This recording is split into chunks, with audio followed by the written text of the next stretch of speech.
Broadcasting from Century Studios in downtown Regina, Harvard Media presents The Sports Cage, where Saskatchewan comes to talk local sports. Be part of the show.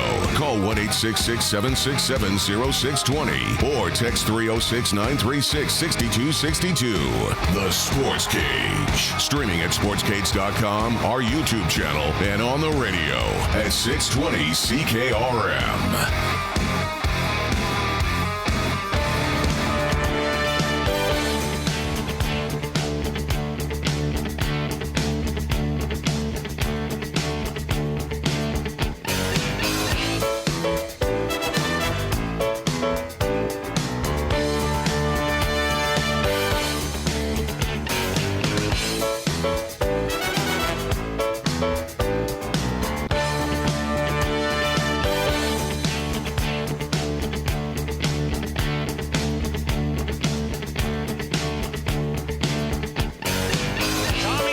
Sends the receivers to the near side. He's under center. Movement, motion to the far side. Stevens, end zone, touchdown, Riders! The Riders win it in overtime, and in the 6-year drought, they're back in the saddle again, baby! Tommy Stevens punches it in, and the Riders win in overtime. Death, taxes, and Tommy Stevens being able to convert a short yardage play. Book it. Game time. Ooh. And the words of Luke Mullender now into his 10th year, book it. Tommy Stevens, first touchdown for the Saskatchewan Roughriders in Calgary on Saturday, and he also gets the game winner in double overtime, locking in a 40-37 victory for the Saskatchewan Roughriders. 40-37, 6-game losing skid against the Stamps, and now they emerge victorious, getting that monkey off their backs. And there it was, week 3 in the CFL for your Saskatchewan Roughriders. Only their second regular season game. But hey, they come out with a win. They're 2-0. They look to go 3-0 this weekend. I'm Teagan Witko, joined by voice of the Saskatchewan Roughriders, Mr. Dave Thomas, Curtis Gammon on the controls here, keeping us on the air, 620 CKRM, as well as on the stream at sportscage.com, our Twitter, as well as, X, if you want to call it that, sportscage.com. You can join in the conversation on our YouTube chat as well. You can also text us anytime on the Prairie Land Rentals text line, 306-936-6262. Prairie Land Rentals, from small power tools to skid steers, they probably have what you need. You can deal with the owner at 600 Albert Street. What did you think about the Saskatchewan Roughriders' performance? Any concerns? Any positive takeaways? Let us know what you think. We'll get to maybe some of the concerns here in just a little bit. This is the Monday installment of the Sports Cage, brought to you by Sask Today, the voices of Saskatchewan. Visit Sask Today, Saskatchewan's leading online news, egg, and sports portal. Of course, sportscage.com as well. Think about it like the newspaper from the old days without all the ink on your hands. We have a really good show lined up for you today. All of our guests will be joining us on the Western Pizza Guest Hotline. Perfect pizza, generous amount of toppings, and all the Greek favorites you love. If you missed it earlier today, the Regina Pats making a pretty substantial announcement. They have a new head coach. The 44th head coach in franchise history is the one and only David Bell. At the age of 49, joining the Pats following 7 seasons with the AHL's Belleville Senators, which is an affiliate of the Ottawa Senators, which I think we're going to have to chat about a little bit more later on because they made kind of a blockbuster deal over the weekend. A small one, right? Yeah, just a little one. Kind of had people talking. In fact, we should back this up here a second. David Bell is going to be joining us on the show. In a little bit here. So about 3:30, we're going to get to know the new head coach of the Regina Pats in a brand new era, if you will, following the announcement that Brad Haroff was going to be exiting the organization after last season. In addition to that, Josh Bell, the Riders' new defensive coordinator, not new to the team, but new in the role. He's going to be joining us on the Riders Coaches Show after 4 o'clock. As always, we have your Clutch Performers sprinkle of the day with Sports Select. Darian Durant going to help us break down that Week 3 victory for the Saskatchewan Roughriders and that big double overtime winner. The Regina Red Sox report as well coming up. I know they got rained out yesterday. They were supposed to have a doubleheader. They just can't seem to get those games in. Isn't that tough, right? So they're going to make up a few of those games. July 31st is now a doubleheader, and August 5th will now also be a doubleheader. So Pathakos is going to be joining us. He's the director of recruiting and baseball operations, also the head coach of the Regina Red Sox. We should also talk a little World Cup at some point here. That's kind of a big deal. Messi breaking records. Have you been watching a lot of the World Cup, Dave? Surprisingly, I have. Yeah? I have more than I thought that I would. Is it because it's in North America that we're getting more invested? Yeah, and Canada's doing things that they've never done before. Yeah, right? kind of making history. I would suggest both of those. I think because games are in Canada, I think had FIFA somehow put a couple of games in Edmonton, I'd even be more so. I think that would be smart of them. But when you're splitting it between 3 countries, you got to be picky. I'm not quite sure the Edmonton Elks would see it that way, but I'm just saying that I think was it that would a dig at their attendance this weekend? No. I'm just saying I don't know that Edmonton would want to vacate Commonwealth Stadium for the amount of time that Vancouver and Toronto have had to. Yeah. Well, I mean, BC's making it work. BC is doing those games that are off-site, but still in the province. Well, they're doing touchdown Kelowna, right? Right. So at least they're staying engaged. The Toronto Argonauts are holding a home game here in Regina on Friday night. Which allows the Riders to wear white jerseys at Mosaic Stadium. It's going to be a very interesting look. I'm excited to see them officially unveil those Prairie Blizzard unis. I'm a big fan of the all-white look. I kind of like those. See, and it's amazing how much of an island I'm on with my colleagues across the league because not to mention some of the broadcasters, and it's probably people you would never guess that are weighing in on this, but despise the BC Lions jerseys. Well, because I can imagine from the broadcast booth, it was a little hard to see those numbers and names on the backs. Those same people have problems with the obsidians, and for me, it's just me. I can figure it out. Well, you can also look mouthguard color, cleat color, stature, position on the field, but it does take it's an art form. Sleeves, no sleeves. Yeah. That too. To me, I think that I actually like the BC jerseys. I don't like them as a broadcaster, but who cares? I'm one person. Like, it doesn't matter. I'll figure it out. But, the ratio to broadcasters and then those who are fans of the CFL, a little lopsided. Same with, people come up to me regarding obsidians and the obsidian jersey, and I'm like, are you kidding me? They look awesome. Like, I wouldn't want to change a thing. No. Well, they should outline them in white to make your job easier. Well, you know what? They can do a lot of things to make my job easier. Like, they could allow me to sit in the huddle and I know what the play is. That ain't going to happen anytime soon. Share the cadences with you. Yeah. It's, to me, no, it doesn't matter. I think they look awesome. And as a fan, the jersey I would get is an obsidian jersey. Yeah. But I would not tell you who I would put on it because I don't know. Well, you can't play favorites. That's right. Hopefully this week, before the game on Friday, we're going to take a look at exactly what those jerseys look like. I know the Riders have been teasing that on social media, so I'm looking forward to seeing exactly what they shape up to look like. Also over the weekend, U.S. Open. That took place, so we can talk a little bit about that later on. Some NHL news, as I alluded to earlier. Hockey Hall of Fame inductees, the class of 2026, were just announced earlier this afternoon. And of course, the blockbuster trade between the Panthers and Sens. But again, join in the conversation anytime. Prairie Land Rentals, text line 306-936-6262. All right, here. Let's get into some Rough Rider talk here. I know that one of the biggest points of discussion in the call-in show following the game on Saturday, following double overtime. Appreciate everybody for sticking it out with us and hanging out with us until the bitter end there. The kicking game. Alex Hale did not have a perfect night. Is it too early to panic? I know that was the question on the Riders All Access report, which if you haven't signed up for it yet, by the way, go do that. SportsCage.com. You put up the web poll, Dave. 59% of people appeared to be concerned. Yes, there is concern. Alex Hale was 2 of 3, right? Missed a convert as well.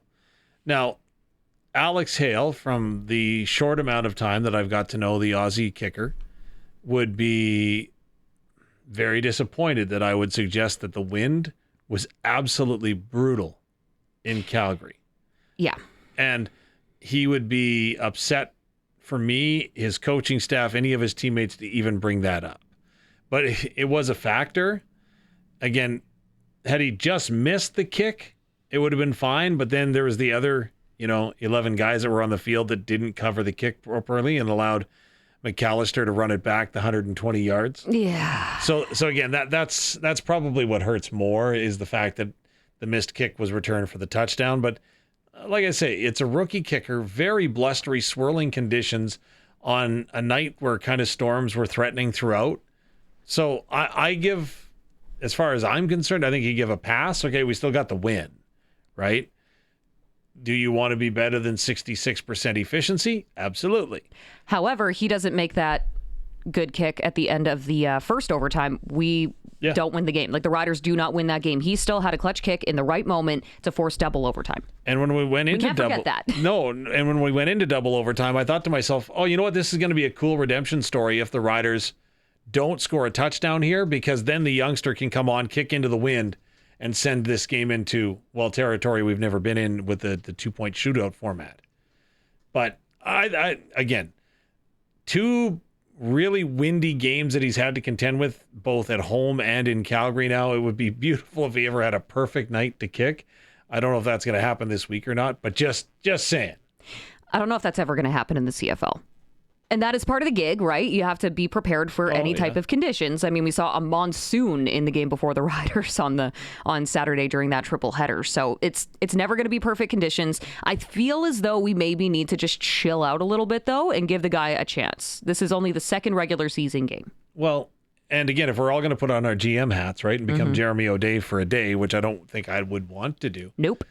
But just suggesting if you want to do that, there are other roster implications that come with that, right? Yeah. So say you wanted to go, which is our new poll question coming up on the All Access report today when it comes out, I think just after 6. But okay, so should the Riders sign Jonathan Kim, right? Jonathan Kim came in, was very good in camp, but if you bring Jonathan Kim in, he's an American. So then what does that do to your ratio? Exactly, right? So you're taking a global out, you're adding an American in, that means that someone has to come out, and who do you want to take out? Now, again, I'm not saying that's why you say Alex Hale should have his job. He won it in training camp, right? And it fit into the roster. I'm just saying that you have to understand that there's a give and take with every decision. And right now, where is that hand of balance? And I think right now, you got a rookie kicker 2 games into his CFL career. I don't think you throw the baby out with the bathwater. Again, still 2-0 to start the season, so let's not panic. No, that's right. Put away the pitchforks. Let's talk about some of the other good moments of the game. Why don't we do that? Josh Woods was someone who really stood out to me, and I know the rest of our broadcast crew on Saturday. He was making key blocks at the right time. He was doing a lot of things well on the field. What did you see in Josh Woods? I saw Josh Woods play faster because he's becoming more confident. He's still talking a lot. Like, there's still a lot of communication in that linebacking core. But yeah, Josh Woods, I thought was full marks. He was flying around. He didn't seem to be indecisive at all. Not suggesting that he was, but he seems to be playing faster. And again, he's got the cover skills. He's got the physicality that can stop and help in the running game. So Josh Woods, is fun to watch. And we had a chance to catch up with him post-game. You know, you haven't watched the tape yet, but talk about just what it took to get this win today. I mean, it took everybody, all phases of the ball. I think we kind of let up in the second half. I think we should have put it away earlier. Yeah, so talk about the resilience it takes. More importantly, if you didn't get to finish the game, what were the conversations like in ensuring that, hey, listen, everybody stays on task, focused, in order to finish it at a later time? I mean, just next play mentality, just not worrying about the last drive, the last play, but the next play. So I think we did that and we were able to finish. One of the things that you bring into this locker room is not just leadership experience, but it's the ability to tackle and cover as a linebacker. Talk about the first couple of weeks in the regular season, how they've gone for you. Man, I'm still learning. I mean, a lot of things, leaning on Thurm to, certain things, getting more comfortable in the defense. So I just want to get better. You know, this is one of those games where you're already into your sort of second deep situation on the defense. You see Juju Hughes go down. You've got to go 3 deep into your plan now. Talk about what it took to make sure that there was no drop off there when you had to realign again. I mean, we have an extremely talented back end. I mean, just the room in general, a lot of vets. So I mean, the conversation, being able to move, having a guy like Marcus Sells, who's been an all-star at half, being able to move him, and Malcolm stepping up, as a rookie, coming in, I think everybody leans on each other in the communication. Nothing drops off. So, shout out everybody that stepped up for us to get this dub. In the broadcast booth today, when you went into overtime, the Calgary Stampeders elected to play offense first. Was that a little bit of a surprise to you? I don't know if it was a weather thing or a statement thing, but we got the dub, so it is what it is. These are physical battles, man. Talk about what it takes now to lock in, just continue to prepare. I mean, it's time to enjoy this dub, but time to recover and get ready for next week. Appreciate you, man. Thank you. Appreciate it. Our very own Luke Mullender chatting with Josh Woods post-game. He was our defensive game star.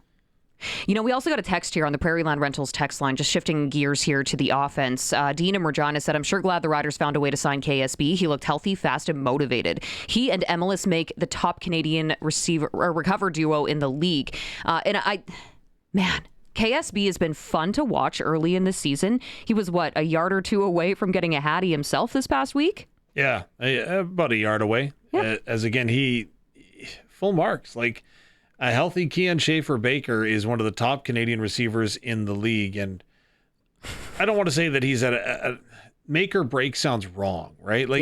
I think that he's at a point right now where he competes with the people inside that receiver room, and maybe not on dance moves like we're seeing on our stream if you log on to sportscage.com. Was that Napoleon Dynamite, or was he channeling Michael Jackson's Thriller? I can't tell. I think it was Napoleon Dynamite, and then what we coined as the Saskatchewan Samba. Oh, gosh. So, no, you know what? Keon Schaefer-Baker, amazingly, incredibly talented as far as physicality goes. He also is a very, very intelligent receiver and route runner. So those two are combining to do great things right now. And Mark Mueller has been, and Luke called it perfectly in the game. He said, watch. Right now, Mark Mueller is able to isolate a linebacker to cover a receiver. And so in a couple of instances, it was Keon Schaefer-Baker that was that isolated receiver. And so you just exploit it, right? Mm-hmm. So to me, I think that's huge. Our offensive game star on Saturday, however, was Stone Cold Tommy Stevens. As I mentioned right off the front here, he got the first touchdown of the game for the Green and White. And then he also got the final one, the one that mattered, the one that locked in the victory, 40-37 for the Saskatchewan Roughriders. And we spoke with Tommy Stevens post-game.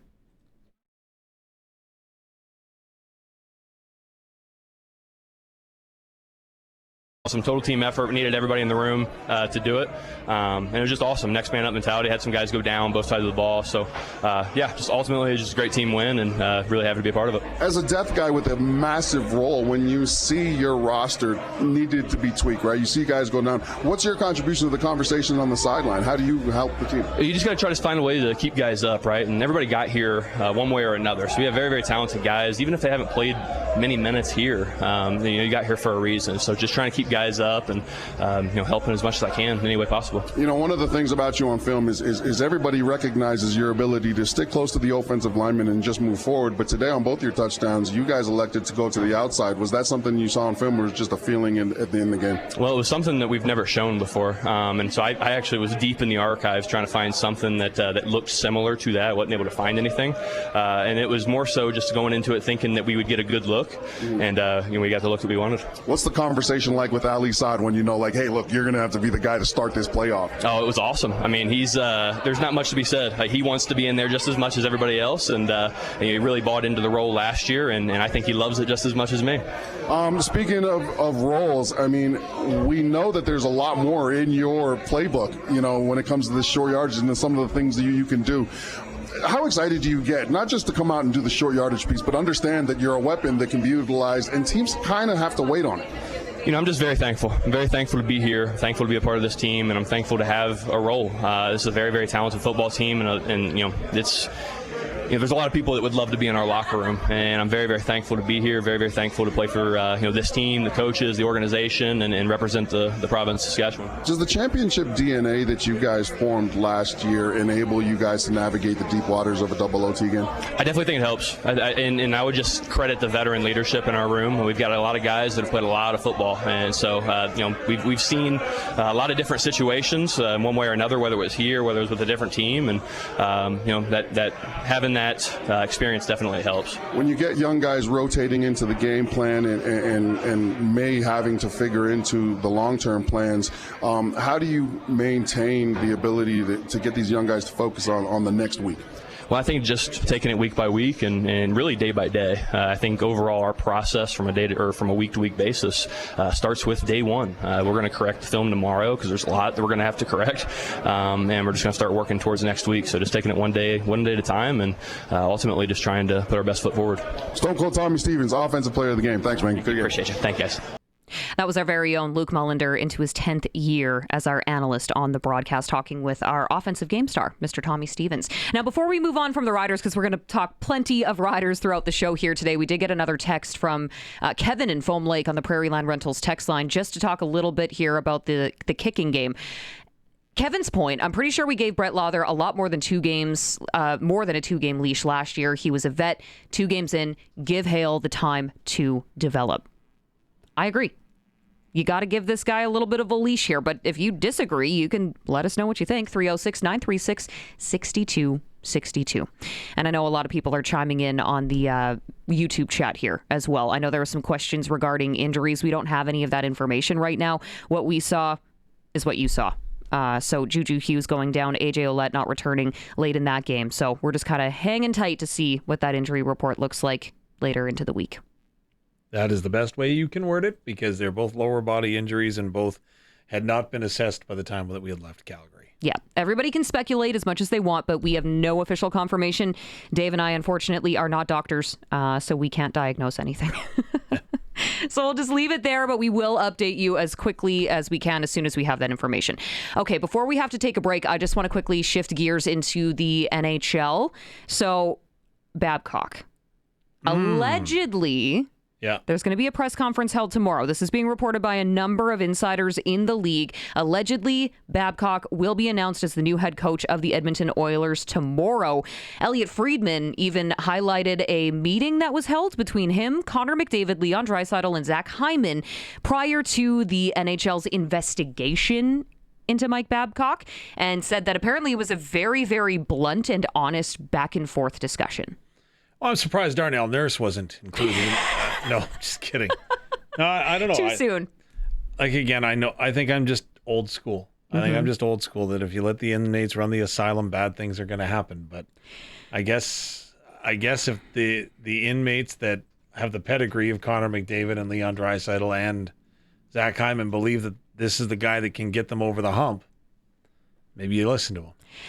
Curtis, do you have that statement that the NHL released last Thursday? If so, can you please pop it up on the screen for us? So, after the investigation into Mike Babcock, I'm just going to read the last sentence because I think this speaks volumes as to what they found.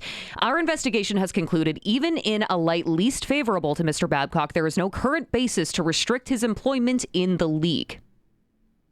So, proceed with caution is what I'm reading into that. I think he didn't do anything wrong necessarily. He might have done a couple things that were unfavorable. But go ahead. Try it out. It's like the old parent. You make your decision and you just be willing to live with the consequences of said decision. Maybe it works. Maybe it works out for the Oilers. That's just it. Maybe the consequence is, hey, we just won a Stanley Cup. That's the ultimate goal, isn't it? That would be a great consequence, wouldn't it? I'm sure they could live with that. Real quick here, I know we got to take a break, but I did also just want to mention other big news in the NHL here. The Panthers' blockbuster trade with the Senators, trading Brady Tkachuk yesterday. What a day for Keith Tkachuk on Father's Day, now realizing he doesn't need to travel between our nation's capital and the complete opposite end of America to watch his 2 sons play throughout the season. So that's pretty big. But both of the Tkachuks in Florida, your initial reaction, Dave? All I'm going to say is that the whole thing that, Ottawa saying that we're not trading Brady Tkachuk at the end of the year, that was the big thing at the end of the postseason. And then Steve Staios today holds his media availability and was asked, okay, well, what changed? He asked for a trade. That tells you it all right there. And to me, that's just speaks to the NHL right now. Again, I am full born on the player's side. You get as much money to play a sport as you possibly can. If you can negotiate in a no movement contract or a whatever that looks like, all on it, like absolutely do it. That's what you can do. That's what you build your brand to be. But the second that you ask for a trade, because you're then breaking the contract, no longer should teams then have to go and say, okay, well, where do you want to be traded to? Because it should be all about the team getting the maximum amount that they can for you. Well, and he's also going to a tax-free state, right? Well, and to play with his brother. Gong show. Yeah. I mean, we'll see. After they got swept in the Stanley Cup playoffs, it was a big topic of discussion, and I'm also curious as to whether or not the Olympic reaction played a factor after he and his brother won the gold medal in the Olympics. But I'm not here to speculate. I'm just here to throw out the question. You can Let me know what you think. Prairie Land Rentals text line 306-936-6262. I'm being told we got to take a break and get ready for our next guest. All right, so hang tight. Regina Pat's new head coach, David Bell, is going to be joining us on the other side. We get to know him in just a bit. This is the Sports Cage on the home of the Regina Pats. 620 CKRM and streaming at sportscage.com. Teagan, Witko, Dave Thomas with you on the Monday installment of the Sports Cage, brought to you by Sask Today. Curtis Gammon keeping us on the air, 620 CKRM, and on the stream as well at sportscage.com. Our YouTube and X accounts. Join in the conversation there. We are getting a ton of messages here about the Rider game over the weekend on the Prairie Land Rentals text line. We'll get to those in just a little bit, but send them in 306-936-6262.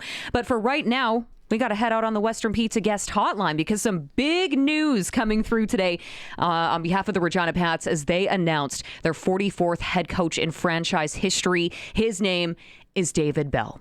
He comes to Regina following 7 seasons with the AHL's Belleville Senators, primary affiliate for the Ottawa Senators, and he joins us right now. First of all, it's really nice to meet you, David. Congratulations on the new role. Thanks very much. I appreciate you guys getting me on here so quick. Yeah, I was going to say, I'm sure it's been a bit of a whirlwind day for you. Nothing like doing your first interview hours after the announcement. Yeah, no, it was, I didn't get in until probably 2:00 last night or in the morning, whatever you want to call it. So it's been a day, but a great day. Very exciting news for you today. What does it mean to hear that? David Bell, head coach of the Regina Pats. It means a lot. I mean, if you really break it down, you get an opportunity to coach in this Canadian Hockey League. It's a great league, and there's only so many spots, so you don't take it for granted. It's a very elite, prestigious position, and you don't take it for granted. I mean, there's a lot of people that would want this job, so anytime you can say that, very honored, very proud, and very, very excited to take on this task.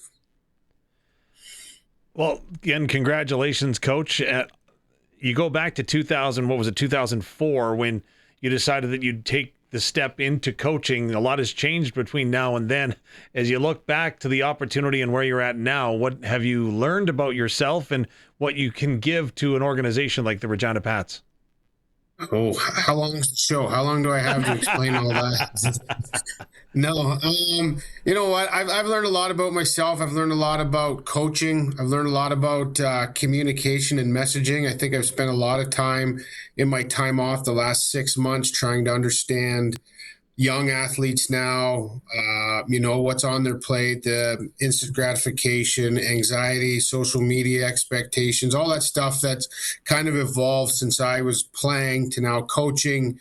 You have to evolve with it. And that's something, I took advantage of some time off here to catch up on that, to try to understand as best as I could what these guys are going through. It's a little bit different than when I played and even when I started coaching. So to try to evolve with coaching and messaging with these players, it's changed a lot, and coaching's changed a lot. So just trying to keep up with that. I find it fascinating during hiring processes is that a lot of people don't understand or fail to recognize that it's a two-way street. So while an organization may be interviewing you and trying to find out more about you, usually the candidate is doing the exact same thing, trying to find out more about the organization and who may be interested in hiring their services. What did you learn about the Regina Pats and the Western Hockey League in this process for you? Well, there was a lot with obviously the historic, how the longevity of them, but in the newest version of the Regina Pats, I guess, with the new ownership, Mr. Semple and his family, just the passion that he has and what he wants to literally and figuratively invest in the team to get them over the hump, the facility, the staffs, the everything, just the whole experience for the fans and the players was really, really exciting for me. And then obviously Dale being a legend in the game here in Regina. Again, the same thing, what makes him tick, what excites him, how he sees the game. We were on a lot of parallels there, so that excited me. And actually, you know what, your show came up a lot, and I talk to scouts that come through the town, and they say it's a passionate town, a very sports knowledgeable town, and if you have a bad night and it's on you, they're going to hang it on you, as in the sports shows or the radio shows, and that's intriguing to me to take on that pressure and live under that microscope of a community that's passionate about their team. And that word came up a lot: passionate fans, passionate community about their sports, not just obviously the Pats, the Riders too. So I like that. I'm from a small town. And it's something that intrigues me, and I can use it to my advantage with the players to motivate the players to hold them accountable. Not only me, but the fans should too. They're paying their hard-earned money to come and watch them. So I think it's a great situation. So when Pats fans come to watch the team next season, you at the helm, how would you identify your coaching style? What can Pats fans expect from you, David Bell? I think aggressive. I think that's a word. When I say aggressive, it's not fighting in any means, but you look at the teams that have success at any level, they're aggressive. They're in your face. They don't give you any time and space. They want to dictate the play. They want to make you play on your heels, and that's what I think we want to do. I joke with some of my coaching staff. No one ever, you get a scouting report on a goalie, and never does it say loves traffic. It always says doesn't like traffic. And I joke with my goalie coach, well, show me a scouting report of a goalie that likes traffic. And then same with a player, doesn't like pressure. Well, show me the player that loves the pressure. So let's pressure these guys all over the ice. Let's get in the goalie's eyes.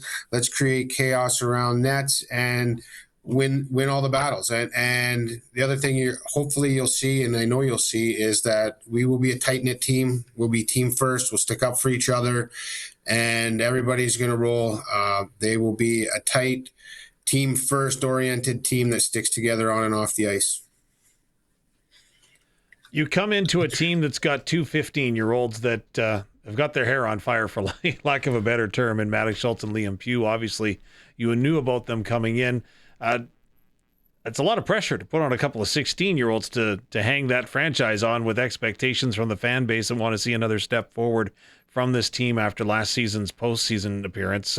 What do you do to mitigate those expectations from fans to allow them to continue to develop on the path that they're on, but also build a team around them? Well, that's the first thing, is to build a team around them, I think, is super key. And I don't want to use the word insulate them, but you have a support staff around them as players and friends. Talk to them. I haven't talked to them yet, but get their expectations, see what they think they can do this year, where they think they need to improve, where they think their strengths are, build their strengths, build up their deficiencies. But no team has ever won a Memorial Cup with a two-man roster. So I know they're going to be an integral piece of the roster, but the pressure is not that those two players will get us where we want to go. They're going to be a big cog in the wheel, but it takes 25, 26 players in the full staff to get where we want to go. So get as best supportive group as we can around them, and push them and have them push everybody around them, and we roll as a group. Having coached most recently in the American Hockey League, obviously there would be some changes you'd have to implement, I would assume, coaching at that level to coaching younger players that are developing in the Western Hockey League. I thought you put it very, very well at the news availability earlier today, but can you explain to Regina Pat fans the difference between a coach in the American Hockey League and a coach in the Western Hockey League? Oh, I think the biggest thing is when you get to the American Hockey League, they're men, and some of them have families and wives and kids, and they to go out and compete and work to pay your mortgage and your car payment is a little different than playing in the Western Hockey League and working, quote unquote, to get your meal money and gas money for the week from the Regina Pats. So the biggest difference, I think, is teaching these guys life skills that they're going to have success, whether it's in hockey or out of hockey. And I touched on it with Dale when we met. Like, this is a very impactful part of their life as a young teenager or a young man, that they're not at home with mom and dad. To have conversations at the dinner table or in the driveway or in the garage, and we as a staff have to take that on to help these guys develop into young men and successful young men, whether it's their work habits or their self-evaluation, self-accountability. When you are in the American League, the guys that have the best success I found over my years in the American League, the guys that come in that have already past guys in junior that they do have a great sense of where they're at, what they're good at. They're self-disciplined, they're self-accountable. And so if I can implement that on these guys early on, I think it gives them a running start to their young careers. Training camp will get underway, later this summer in August. There's a bit of time between now and the start of training camp. So what does life look like for you right now, and how do you plan to prepare ahead of that? First step is to find a place to live. So if you guys have any tips for me, that'd be great. Gonna go out and explore Regina tonight and see where the good neighborhoods are for me to go find a place to live. But no, I'm going to obviously starting tomorrow, meet with and/or reach out to all the players, get to know them. Obviously, I have to finish building out a staff here with assistant coaches, but I mean, talking with Tristan and Dale, they've done a lot of legwork already as far as scheduling and events and practices and training camps. So that's just to basically review that and get to understand that so it's turnkey. They've done an unbelievable job of all the work legwork done already. So just to get to know the guys, get to know the community, get out here, moved out here, and really learn the community and just get going. Western Pizza. Sorry, I don't mean to cut you off, Dave, but if you're going to grab supper tonight, Western Pizza, the Regina style pizza is what you got to go for there, David. Okay. And name drops. I'll take that request. Noted. Name drop Spiro. It does wonders. It does. Just say, What's don't that? mention us. Don't mention us at all. He's writing it down. If you're watching the stream, he's writing it down. Spiro's your man. Yeah, I wrote it down. I'm done. I'm going to check it out. I guess when it comes back to the team, what excites you most about the roster you got? You broke up there. What's the question? That was a dumb one. No, I'm just kidding. What excites you most about the group that you've got? Now that you've been named the head coach, now that the cat's out of the bag, now you can tell the world what excites you most. I think what excites me is you guys already touched on those two guys, but I mean, like you said, I did a lot of research on the roster, and there's guys that may get drafted this week. There's guys that may be re-entry draft guys. There's a lot of guys on this team that there's excitement around from NHL scouts, to be quite honest with you. And they just the potential that they have as a group. And again, Tristan and Dale gave me some profiles on the guys, and the word character and the word hard worker and leader. They were a lot of them had those words in the bios of these kids. So there's a really, really good foundation here. And then when you put the two horses in there and, the expectations that's on them, it's a really, really exciting time for the Regina Pats. How would you describe the culture that you want to establish in that locker room, David?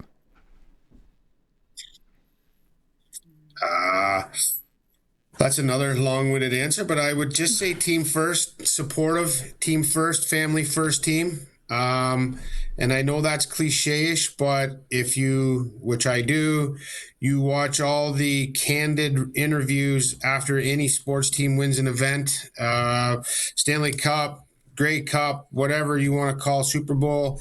They all talk about family. They talk about supporting each other. They talk about encouraging each other and keeping each other accountable in respectful ways. It's never about what a great system we had or what a great coach we had. It's about how they played for each other and how they become a family. So they've already started that process here, and we're going to do everything we can to grow that culture of family and being a family and supporting each other, and that's the only way to do it. David Bell, the new head coach of the Regina Pats. I'm sorry, this is kind of a long-winded answer, but as I was listening and watching the news event earlier today, one of the things that had me almost fall off my chair, and I think it's because I'm old, but the question was about conversations with parents and agents and keeping that line of communication open. And I'm like, when did this happen? Then I'm thinking, hey, I'm a parent. That's what I want. And so how has that changed, and how do you keep those communication lines open with so many different voices going into the ears of junior hockey players? Well, that's what it is. I think, you're a parent, I'm a parent. You sit at home with your child at the dinner table and you talk about where you want to go and what your family values are. And I think we just extend the family. And I'm very comfortable with telling a parent and the child and the athlete, whatever you want to call him, young man, like, this is our plan. Do you like our plan? Do you think this works for your child? What do you think your child needs? And sometimes there might be a disagreement. We think our child's in shape, to be very vague. And I might say, no, he's not in shape. And it's not a comfortable conversation, but it's an honest conversation. And if they trust our process and how we came to that conclusion of, we think Johnny needs to get in better shape and get better, a stronger bounding, then if they're on board, it's just being transparent with the parents and obviously the agents. And no, I don't think the agent or the parents, if they trust that they send their kids here, I want to be, when I send my son off somewhere or my daughter off, I want to know what's going on. So I think that's fair. And that's one of the things that's changed a lot in the game. Like you said, like I know when I got dropped off in junior hockey and my coach is a Hall of Famer, Brian Kilray, his quote was, "I drafted your son, not you. So thanks for getting him here safe. See you later." I don't know how that conversation would go over now, but it worked at the time. But times have changed. Believe you me, 6 out of 7 days, that would have been perfectly fine. They're yours. Regina Pat's new head coach, David Bell, joining us. And you know what? We've taken up so much of your time already. You got to get out and grab yourself some Western pizza. Go explore the city. Welcome to the Queen City, though, and thank you so much for taking the time here, David. Thanks for having me on. Hope to do it again, and go gentle on me for a while here. No promises, but we'll see you at the rink. All right. Thanks. Appreciate it. Thank you, David. David Bell, as I mentioned, new head coach of the Regina Pats. Very exciting to have him on the show on first day. His first day one, day. Yeah. No, appreciate that. Also, I should mention before we go to break here, because we do have your sports ticker right around the corner, Saskatchewan Roughrider Foundation 50/50. If you haven't been getting in on this, you really should. Lots of exclusive giveaways and experiences up for grabs. New early bird prize to be won every game in a variety of different ticket packages that you can buy. So you can grab them online. Super easy to do that. The current early bird prize up for grabs heading into this Friday's contest against Toronto. A Blue Jays weekend in Toronto for 2. Okay, so this is return flights, Saskatchewan to Toronto, 2 nights at the downtown hotel right by Rogers Centre. So you don't have to worry about Ubering it or anything like that. 2 tickets to a Jays game as well. You can also just take the money, $3,600. So if you're not a Jays fan, maybe you like to cheer for, I don't know, some other baseball team, which I don't understand why, but that's okay. We can have that conversation later. Grab your tickets now for a chance to win. There is also that massive 50/50 jackpot you can get in on. That's all part of it, but this is just your reminder to grab your tickets early so that you have an additional chance to win the early bird prize deadline this Thursday, 10 p.m. Riders5050.ca. We'll be back with your sports ticker. This is the SportsCage on the home of the Regina Pats, 620 CKRM and streaming at sportscage.com. It's time for the Sports Ticker, brought to you by Reliance Heath Water Heater Rentals. Rent a water heater and water softener starting at about $1.20 a day and get $400 when you switch to Reliance Heath. Western Canadian Baseball League action. The Red Sox doubleheader was rained out yesterday, should mention, so they got makeup games coming, so a few doubleheaders. One in July 31st, and then another on August 5th. Tonight, however, the Moose Jaw Miller Express are in Saskatoon to face the Berries at 7 o'clock. Same time, Swift Current will be in Weyburn to face the Beavers. In the majors, you got the Jays in Houston battling the Astros. Cease expected to start on the mound just after 5 for the Jays. WHL, the Regina Pats have announced their new head coach, David Bell. If you missed out on our conversation with him, we just had one. It's pretty great. You can always go back and listen to it in podcast form. And NHL news. Hockey Hall of Fame has announced their class of 2026 inductees consist of Carey Price, Keith Tkachuk, who is having one heck of a weekend, Patrice Bergeron, Pekka Rinne, Cindy Curley, and then, of course, Brian Burke, also to be inducted as a builder. The Panthers swinging a massive blockbuster trade with the Senators for Brady Tkachuk. So Tkachuk was Ottawa's captain since 2021. He will now be joining his brother Matthew in Florida next season in exchange for a number 9, number 25 round pick in the NHL draft, which is coming up on Friday, as we just alluded to. Another conditional first-round pick included in that package, and a 2029 draft pick, and a second-round pick in the 2027 draft. So, yeah, they got a decent amount for him. The Riders... Of course, the Riders are going to be hosting their annual general meeting tomorrow night, 6 o'clock. We will have all the information for you at SportsCage.com and right here on the show tomorrow. World Cup action. Messi has become the leading goal scorer in World Cup history after scoring in Argentina's group game against Austria, booking a spot to the knockout stage of the tournament after beating Austria 2-0. Iraq and France taking place right now. Senegal and Norway at 6 o'clock tonight, and then Canada back on the pitch to face Switzerland at 3 o'clock. Eastern time. I guess that's 1 o'clock local this Wednesday in Vancouver. SportsCage.com poll: did the Leafs make the right hire at head coach and Jim Hiller? Let us know at SportsCage.com. We're going to take a break. News on the other side. This is the Sports Cage, streaming at SportsCage.com and 620 CKRM. Appreciate you taking the time on this Monday installment of the Sports Cage, which is brought to you by Sask Today, the voices of Saskatchewan. Visit Sask Today, Saskatchewan's leading online news, egg, and sports portal. My name is Teagan Witko, joined by your voice of the Saskatchewan Roughriders, Mr. Dave Thomas, and of course Curtis Gammon, keeping us on the air. 620 CKRM. You can also follow along on the stream on YouTube, sportscage.com, our X account as well. Chime in, join the conversation there. You can also text us. Prairie Land Rentals text line. Prairie Land Rentals, from small power tools to skid steers. They probably have what you need. Deal with the owner at 600 Albert Street. If you missed it, we did have David Bell on earlier, brand new coach of the Regina Pats, brand new head coach after spending a decent amount of time in the AHL. So we got to know him a little bit. You can always go back and listen to that discussion in podcast form at any point. Still to come this afternoon, Pathakos is going to be joining us during the Red Sox Report. Mm-hmm. Darian Durant is going to chime in after 5 o'clock. Man, we have some good games to dissect with him from this past weekend. Some pretty interesting quarterback play for sure. And some new overtime to discuss with him. Yes. New overtime rules. Yeah. I'm curious to see what his thoughts are. Sprinkle of the day with Sports Select. That's also still coming up this hour. We'll catch up with Crofty from Croft Electric and, of course, your Clutch Performer. All of our guests throughout the afternoon will be joining us on the Western Pizza guest hotline. And we also sent head coach David Bell there for supper tonight, because that's how you get initiated into Regina, right? Western Pizza. Perfect pizza. Number 2. Generous amount of toppings. All the Greek favorites you love. You know, during the Rider broadcast, we actually ordered in some za on the weekend because we weren't in Calgary with you guys. Fair. And it was very appreciated. It was really good.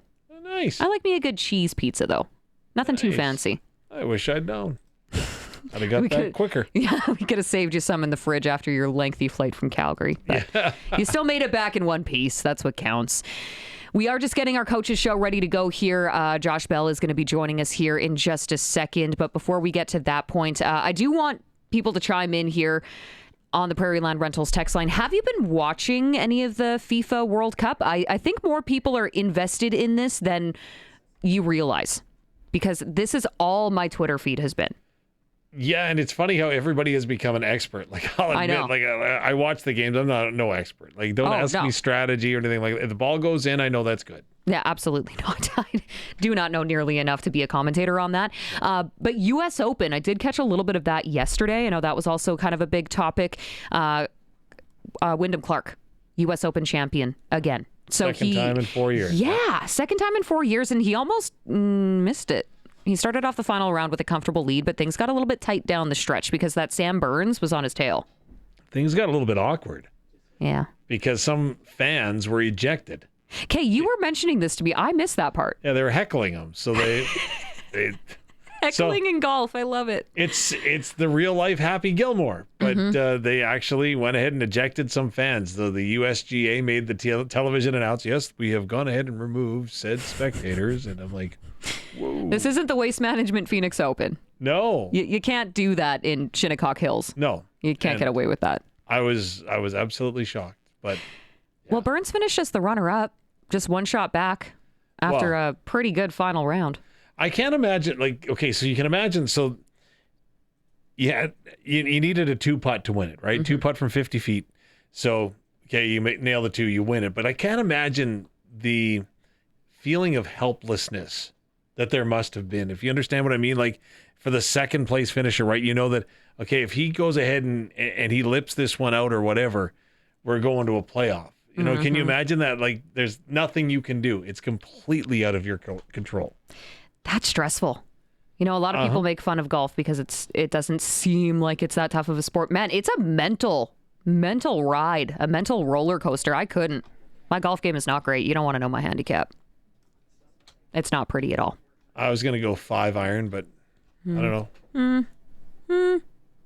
Yeah, it's not good. Let's not get into that. But yeah, 2026 U.S. Open, all done. The prize money, too, $4.5 milli.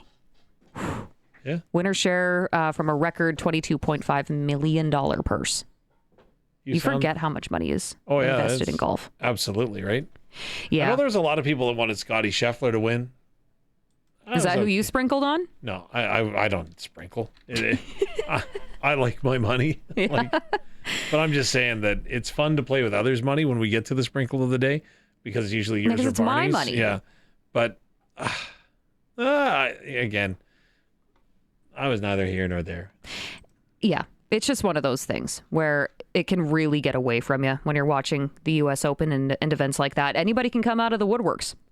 No, and like I know people that live in my house that will watch 8 hours straight of golf, and it's like, Apple doesn't fall far from the tree? No, I can't do it. I can't. Really? I can't. Is that napping time for Dave? No, I like watching the final groupings just when the pressure is on and see who can execute when there's drama and so on and so forth. But well, and I mean, there always is a little bit of drama, and that's kind of what keeps it interesting. But so yeah, we're waiting for our friend Josh Bell to join us here on the Western Pizza Guest Hotline for the Riders Coaches Show. Just working out some technical difficulties here, but we should also mention, I briefly brought it up, World Cup. Messy, my goodness. So now making World Cup history in their last contest against Austria, winning 2-0. But he's become the leading goal scorer after scoring in that game. So that was pretty impressive. I mean, we all know Messi's good, but he's that good. Yeah. 3 goals is good. If you're following the World Cup, wanting an update today, I can tell you they're at halftime, and there is adverse weather conditions. So meaning there was lightning in the area. So guess what? The players aren't out on the field. So France and Iraq are delayed indefinitely right now as a storm pattern moves through. I think they're playing in Boston, but I could be wrong. I do believe you're correct. Senegal, Norway, 6:00 tonight. Did you happen? Oh, yeah. And then Wednesday, I guess, Canada in Vancouver. Wednesday, yes. Switzerland. That's huge game. And that would earn them the top spot in Group B if they draw or win, right? Draw or win, yeah. Winner, they very least need a draw. Goal differential doesn't matter to them. If they get the draw, then they finish top of the group, which is huge. So there's going to be a lot of unproductive people on Wednesday afternoon right across the country. Don't feel guilty. Everybody's going to be doing it. We're all going to be pretending that we're working on spreadsheets from our desk, and we'll just have the game on. And that's okay. I'm surprised at the number of people on my social feed who are heavily invested. Like, that are there. Yeah. Like, have you seen any of the Tartan Army in Boston? So, again, the Scottish fans, right? They drank the plane dry on their way from Scotland to Boston. Which is just a hilarious statement in and of itself. Yes. And actually, so they've been walking through the streets. They've been going to ball games at Fenway. They've been singing. They've been chanting. They've just been having a heck of a time. And why wouldn't you? You're in Boston. Turns out one of my cousins is there. I'm like, oh, that's pretty cool. Yeah. Didn't know that. Him and his son have been there, taking it in. But again, lots of people I've seen have gone out to Vancouver to catch games, Toronto. I saw some of where the heck were they? I want to say Texas, Dallas. So it's pretty neat. I think one of the other interesting stories that I saw over the weekend was the businesses who were kind of clapping back at the way that FIFA executes their World Cup and sponsorships and things like that. So as an example, at Levi's Stadium, they have drapery over the Levi logo on the outside of the building because they're not a sponsor of FIFA. Yeah. So if you're not a sponsor, you get no love. Oh, no. You get zero love. Yeah. Even when you went to the concession, there were pictures that were being posted on X, Twitter, whatever you want to call it. And they had put black electrical tape around the Heinz logo on the ketchup and mustard on those little pumps that you would go to, dress up your dog or whatever. Yeah, completely blacked out. So these businesses are now leaning into that with marketing campaigns. So Heinz is putting pictures of their ketchup on social media with the black tape on there. Can you guess what this is? Okay. Questions. Sure. First, it appears the game isn't in Boston today. It's in Philadelphia. Okay. Second, So if it's not Heinz, who is the official ketchup of FIFA?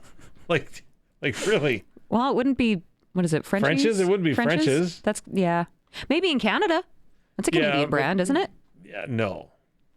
I thought it was for some reason. I just, that blows my mind. It's not Heinz. Like, I don't know any other brand that would be out there. And No somebody name? is... No name ketchup? I don't think that's going to happen. Yeah, You can never you just know. see that? Like, Loblaws has money. yeah, no. Let's not start. Let's just not start.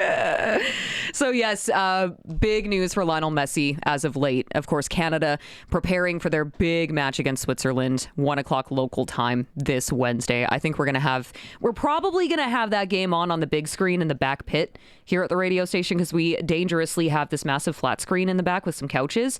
I know during, the Olympics, everyone was gathered back there. Yeah. Over lunchtime. Everyone was just watching that and not getting anything done. Would you like, if we've got a moment, I know we were waiting for defensive coordinator Josh Bell to join us on the Coaches Show.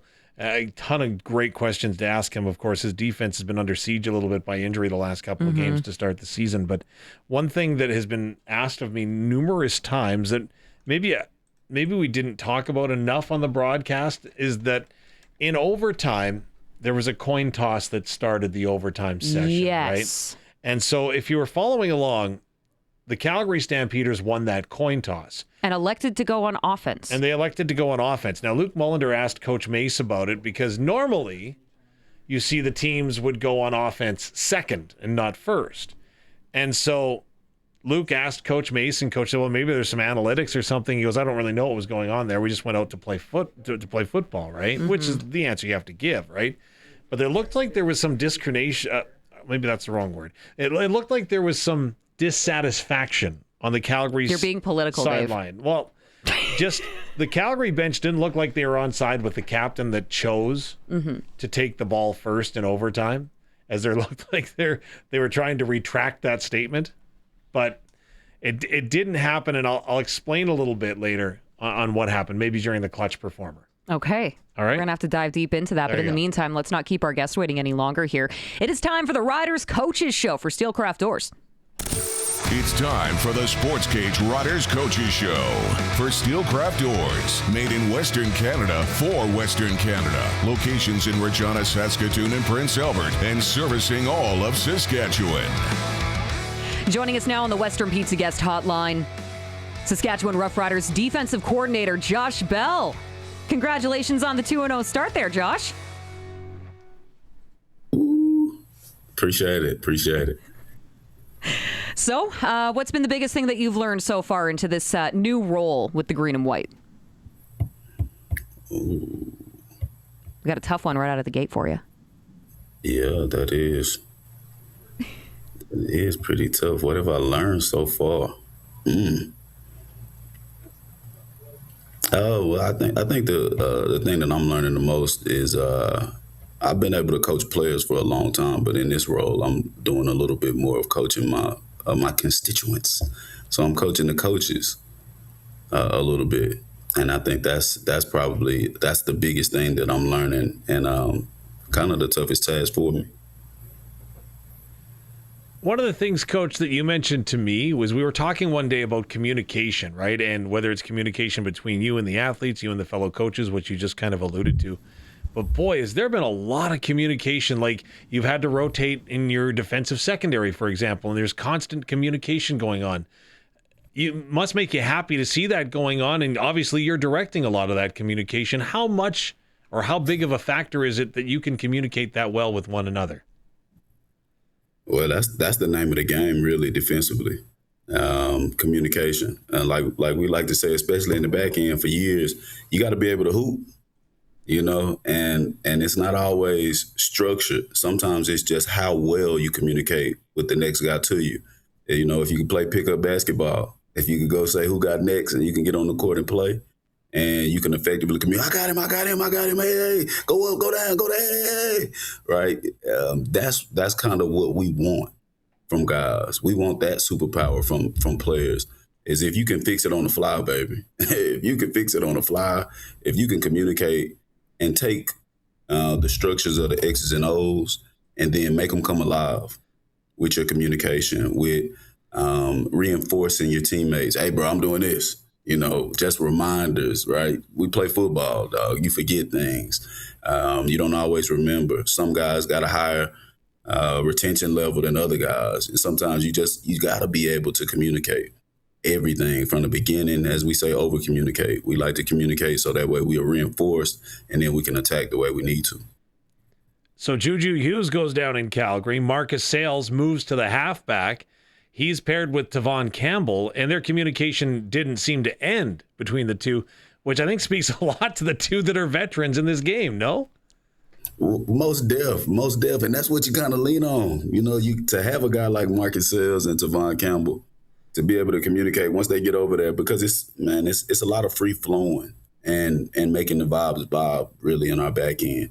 To get those guys, you go in the huddle and you just, okay, who's next? And then they picked the lineup. They picked it. I didn't know that the TC was going to the boundary with Sales. It was like, all right, Sales like, all right, I'm going to half. And then, TC's like, all right, I'm going to stay in the boundary with you, because they have that rapport, especially the guys that play on the opposite ends of each other, but they mimic each other a lot in practice. They learn from each other. They copy each other. They compete, internally. They won't say it too loud out loud, but they compete with each other. And so, that communication was everything in those moments and helped us win the game.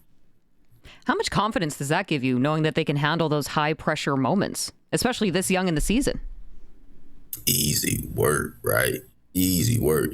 That's the name of the game, mostly as a coach. I'm more secure in the guys that we have on the field. Like we like to say, 100-round drum, baby. The next one up, like silver bullet, is going. So we love to be able to have that confidence in the individual men, just not individually, but the fact that they're brothers and it's a brotherhood and a fraternity. So the next guy up, it's cool, baby. Like nobody feels a letdown. They just like, I bet, let's go get it. That confidence that they have in themselves and what they're doing allows you as a coach to just not focus on anything, but being able to not mess it up for them. Because those guys are ready to play. They're ready to attack and they're ready to make plays. On the other side of the field, you've got DeMarcus Fields, who maybe is one of the most underrated defensive backs in the Canadian Football League. Sorry, I editorialized. He's working with Malcolm Bell, the rookie, in his second CFL game, getting onto the field on defense. They looked calm as all get out. Like, it was like, hey, yeah, I'm good. I know where I'm going. What did you see from those two on film and how they executed, again, new to each other and new to one another, but just stepping in? Well, DeMarcus Fields, as you said, now you're not wrong. You're 100% right about him probably being the most underrated DB in the league, because as we call him, the little Sam, he's a big brother in the room. We got guys like Marcus Sales and Roland Milligan and Teagan Campbell, but DeMarcus Fields has a superpower that I don't know if anybody can quantify. As soon as any guy walks into the room, it's almost like you got to walk in the Fields' backyard now. Like, he's going to make sure that you know what's going on. Hey, bro, what you got, what you need? Do you know the coverage? Do you understand what's going on? Holla at me. Like, come on. So and he took Malcolm under his wing. It's crazy. They haven't been on the field for the public to see. But in the meeting room, they're sitting right next to each other. Fields is jugging him every day. He clowning, he ripping him every day. He on him every day. He's on him. And so that camaraderie is already there. That bond is already sealed. So when they got on the field, and it was like, Malcolm, first of all, he gave me a certain energy to be able to say, hey, next up, let's go, Rook. Come on, let's go hoop. When it was time for Juju to go down, it's like, who next?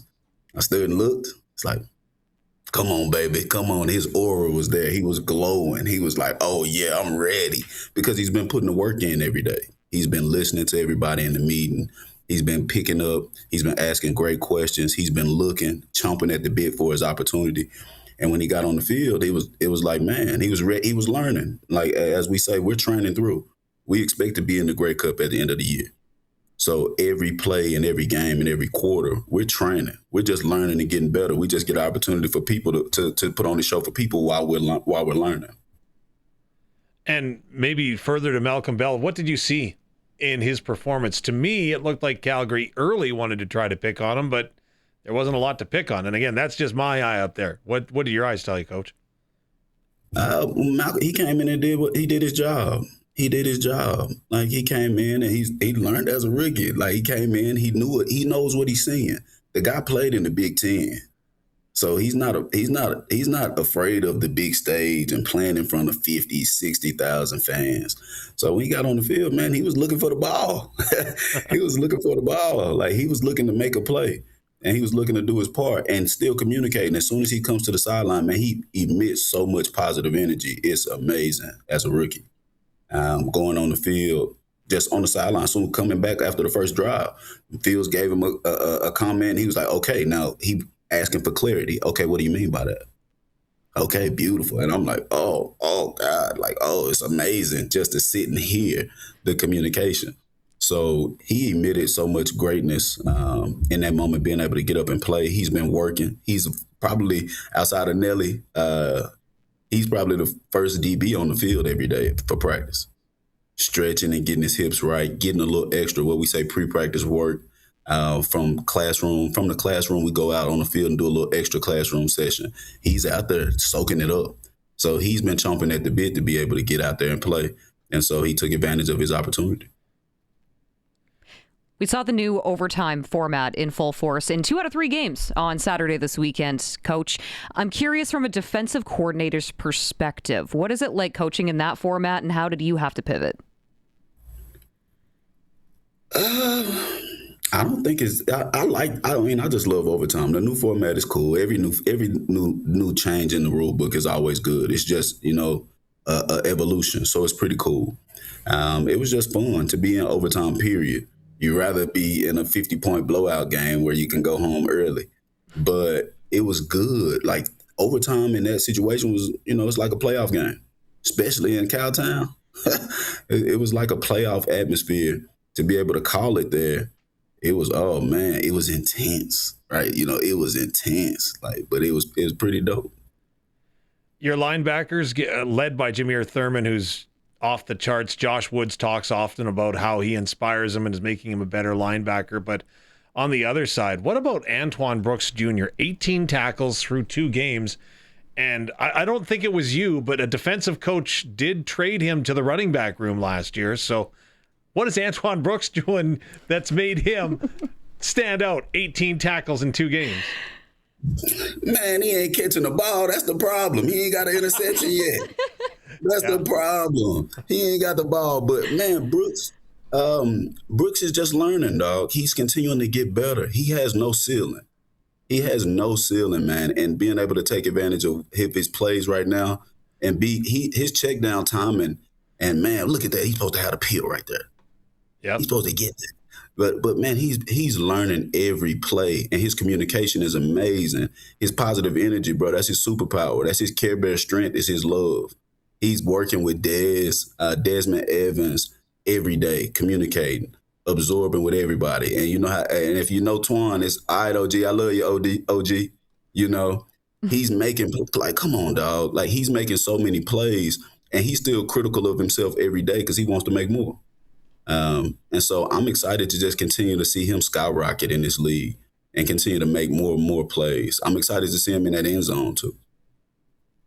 When Roland Milligan Jr. went down in game 1, Coach, of course, our coaches show with Joshua Bell, the defensive coordinator of the Saskatchewan Roughriders. When Roland Milligan Jr. goes down, Nelson Lacombo moved to halfback. And again, I talked to Coach Mason. Coach said, yeah, he did play pretty well there. He goes, but he could be the best cornerback in the league. What does that speak to Nelson Lacombo's versatility in your backfield? Nelly can do it all, man. No lie, when we first got here in 2024, I looked and I'm like, oh my, outrageous athlete, speed, explosion, IQ, good vision, calm demeanor, unflappable. Nelly is a guy that I trust wholeheartedly. He could go to any position and play football for us. So when we lose a guy like Roe, man, it's easy to say, all right, Nelly, come on. All right, Nelly, come on. He's that good. He's that good. Just to keep him healthy, keep him on the field. We just want to keep him on the field a little bit more. And so Nelly is amazing. I'm excited to continue to see. I think he's one of the best free safeties in this league. And I think he's a better corner than he is a free safety. We saw some pressure packages that were put up on the weekend against Calgary. I think that the way to have pressure is great, but as Luke Mullender points out, you can throw 12 guys if you want, but if they're not communicating and don't understand what the objective is, it doesn't work. I would suggest then that, Coach, your group is coming together on the defensive line and even in the box right now. What are you seeing from those athletes right now that gives you the confidence to send them and execute plays? First off is their professionalism and desire. They want to be great. These guys are critical of themselves. They're hard-working guys. They're hard-working. And when men are hard-working, you just want to keep giving them knowledge, challenging them to be great, challenging them to be outside of their comfort zone and do more than they've ever done before. Guys like Devin Adams, Kendi Charles, who's still waiting in the wings, Caleb Sanders, like I spoke about earlier, Desmond Evans. Man, he makes me run with him after practice every day. He's running conditioning after practice every day. You got consummate pros like James Fodders that he's going to do his job. Mike Rose, who's done it at a high level for a long time. Those guys give you the utmost confidence to be able to say, man, we can get after this quarterback, with the communication. And we're learning and growing together, bro. I'm the rookie. These guys have done their positions before. I'm the rookie. So they allow me to have the grace to be able to make some mistakes because they make it right. They make me right, even when I make a bad call. And so I'm just forever grateful for who they are as men and that showing up on the film on game day. So this Friday, Toronto's going to be at Mosaic Stadium for your next contest. They bring a bit of a different kind of offense, especially considering we haven't really had a whole lot of recent tape on Chad Kelly. So what's the biggest challenge they present compared to maybe what you saw last week in Calgary?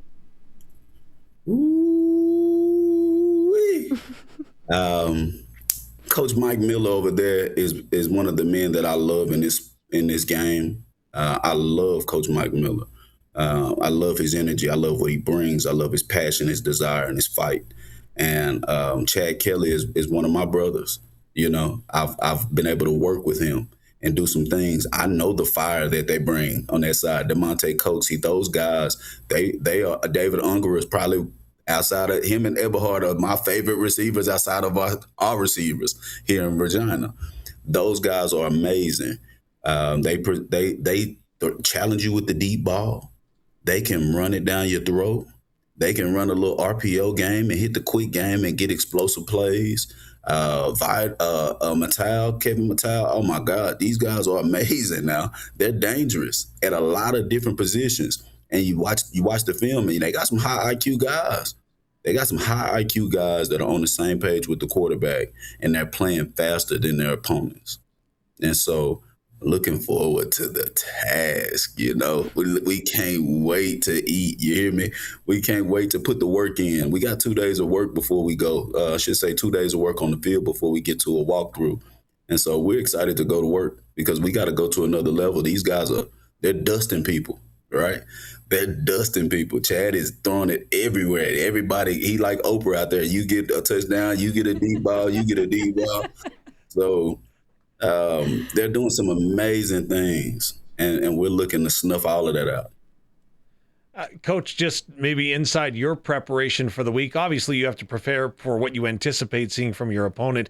Does your preparation also go back to your own play calls? And okay, maybe I should have changed this or that. Like, do you do that type of analysis on yourself as well? I'm apologetic in the middle of the game.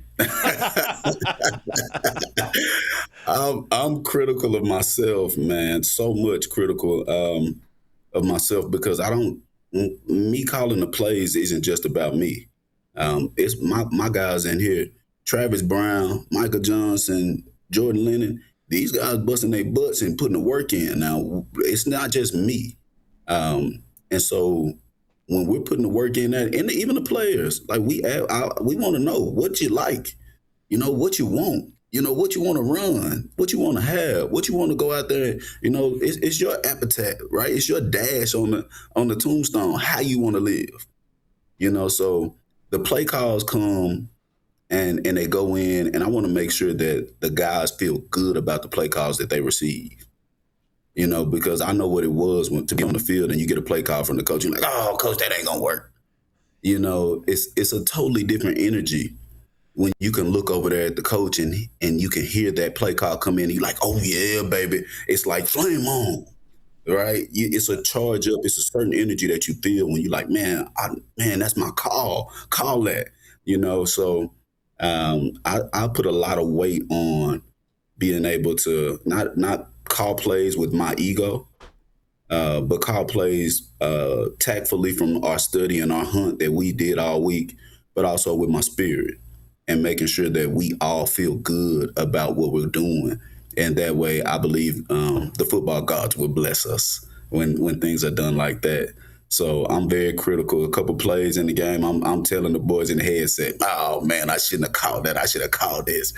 And they like, no, baby, that's a good call. It's all right, do your thing, And so it's a beautiful process to get to that moment when you make a call, because it's not just about you, man. And you don't want to let guys down. You want to make sure that you give everybody what they need and everybody feels good about it. And the result is a win. Josh Bell, defensive coordinator, of course, for the Saskatchewan Roughriders. You got your work cut out for you next week, man. Appreciate you carving out some time for us on the Coaches Show. Love. I got to get back on here more often. Let's do it. You have a standing invitation. Okay, bet. I want to be able to interview somebody else. Oh. You can interview Dave. No. Who do you want to interview? You tell us, and we'll set it up. I don't know, somebody who doesn't get to talk a lot, maybe, somebody who doesn't get to talk a lot, maybe, Let me interview somebody and ask some critical questions. Maybe a get to know you, a get to know you type of thing. Make them vulnerable. I like this. We know some people. We can make this work. Yeah.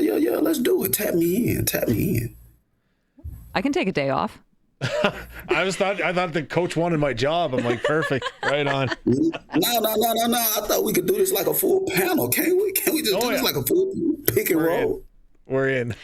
Yeah. We'll talk, Josh. Okay. We'll talk. Indeed, love. I appreciate y'all for having me on. I most definitely appreciate it. Appreciate you, Josh Bell. Thank you so much for this. Big shout out to the Rider fans, man, in Cowtown, because we were confused about the plays. When I was looking down at the replays and I kept hearing roars, I thought we were at their stadium and it sounded like we were still at home. So shout out to the fans, man. It was an amazing experience.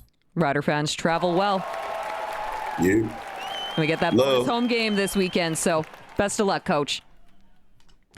Josh Bell joining us on the Western Pizza Guest Hotline for the Riders Coaches Show, which is brought to you by Steelcraft Doors, made in Western Canada for Western Canada. Locations in Regina, Saskatoon, and Prince Albert, and servicing all of Saskatchewan. Man, he makes me want to throw on the pads and get out there. You know what?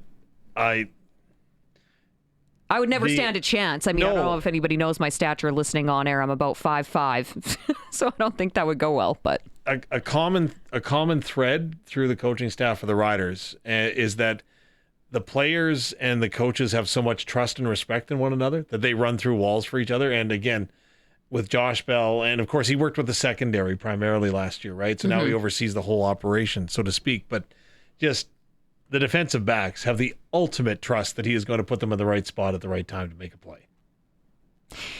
Oh, we're getting the sign that we got to take a break here, Dave.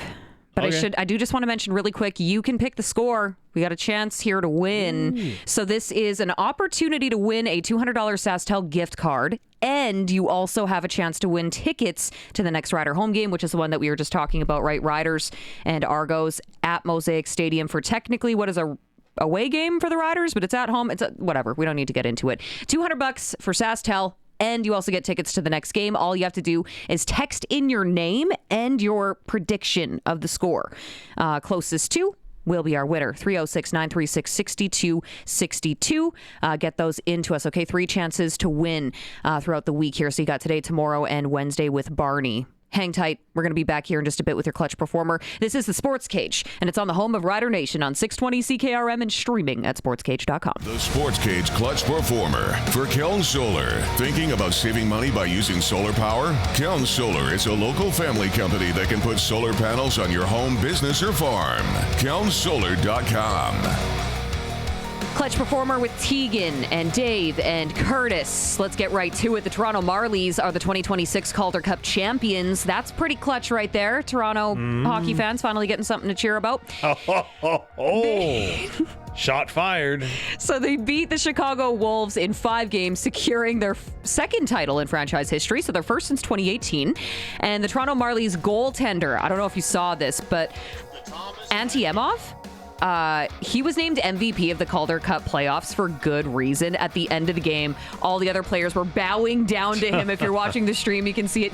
He looks very awkward. He's, stop, you guys. Stop it. No, it's all you. Anyway, I thought that was pretty cool.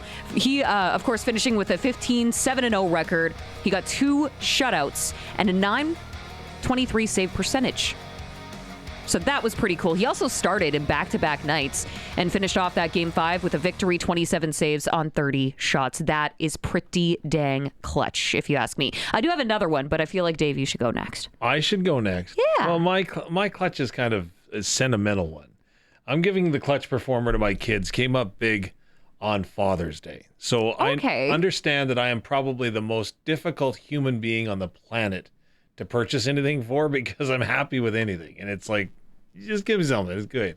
But they framed a photo from last year's Grey Cup that they made, and then they put together a little video with a QR code in it. So if you scan the QR code on the portrait or the picture, it takes you to some of the highlights from last year's play calls. So good on my boys. That's impressive. That is very impressive. Absolutely. And so that is setting the bar high, though. They're a good bunch. So there you go. You're making a lot of people feel really guilty right now for getting their dad a tie yesterday. Not at all. I'm just saying that it's pretty cool that they would do that for me, and it hit all the right chords. So a very memorable season for the Riders that I'll get to remember with something that they created for it too. So happy Father's Day, belated to all the dads. Well, that's pretty dang clutch, I must say. There you go.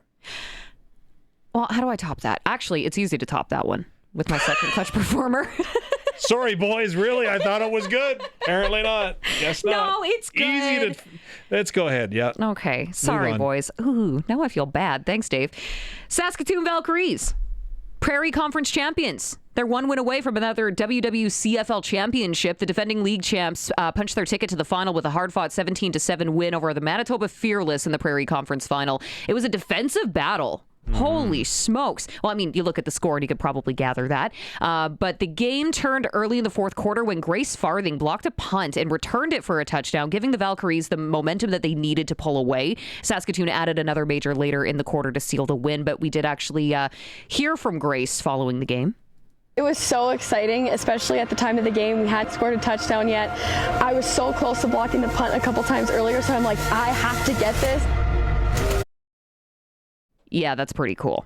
So, of course, Grace Farthing, also part of that winning club. The victory does keep the Valkyries undefeated yet again this season, sends them back to that championship game where they look to cap it off with another dominant victory.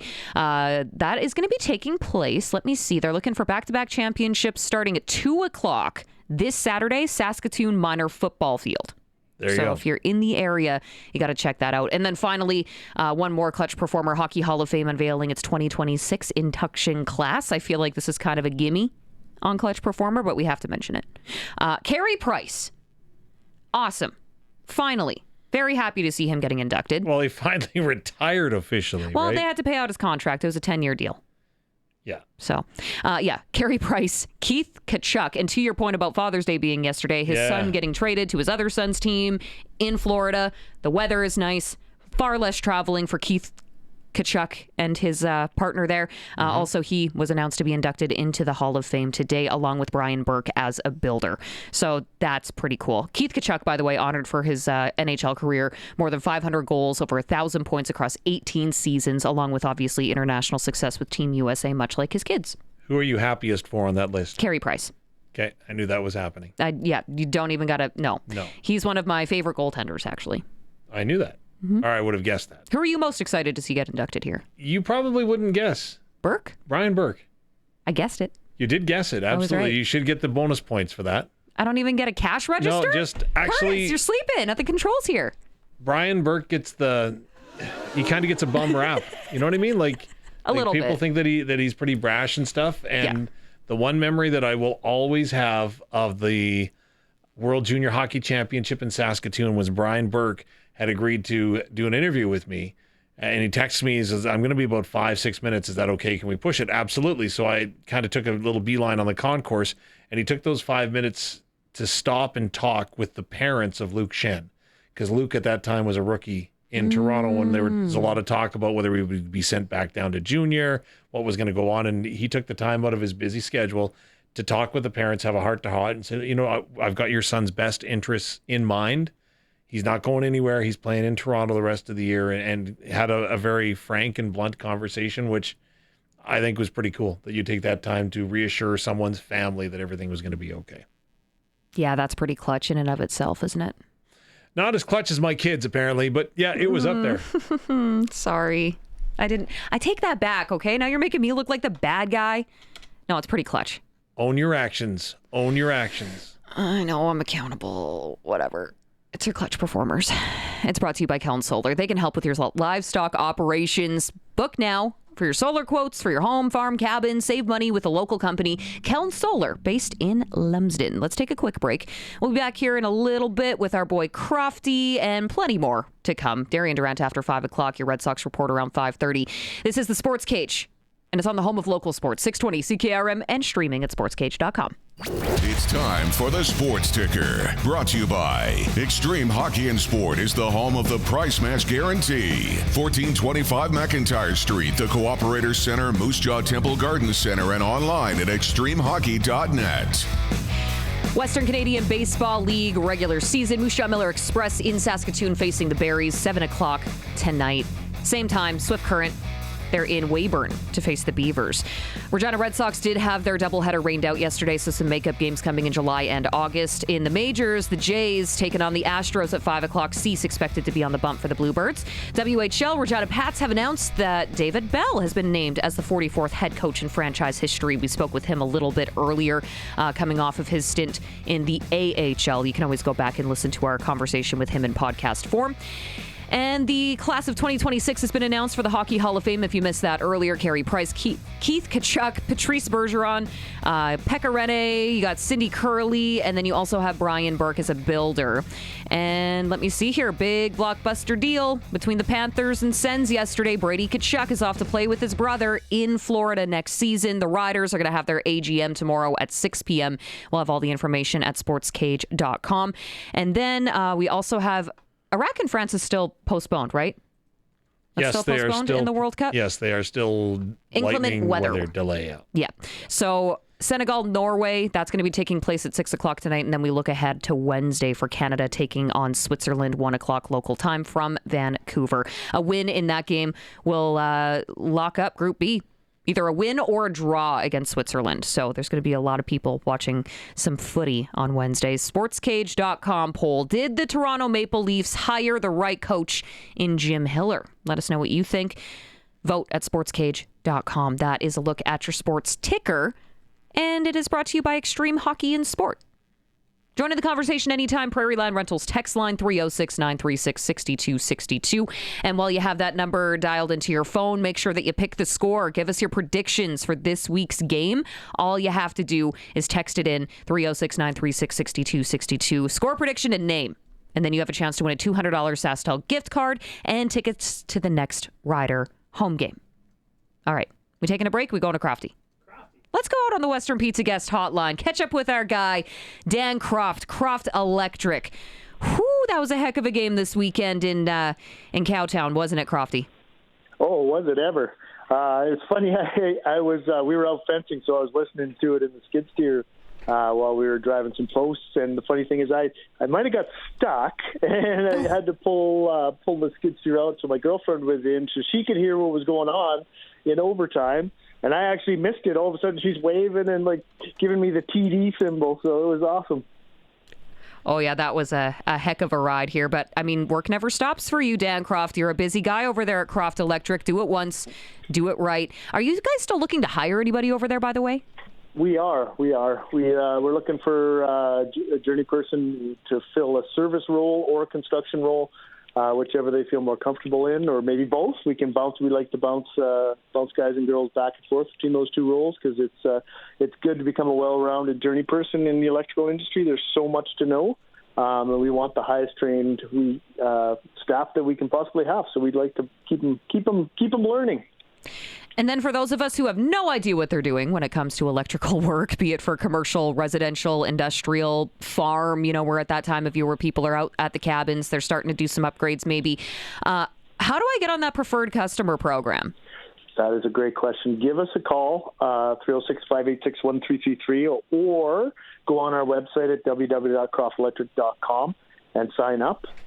It is a great program. We'll get out there. We still have some slots available even this week. I talked to Amy this morning. We have a couple little, some spots so we can come out and do that 24-point inspection.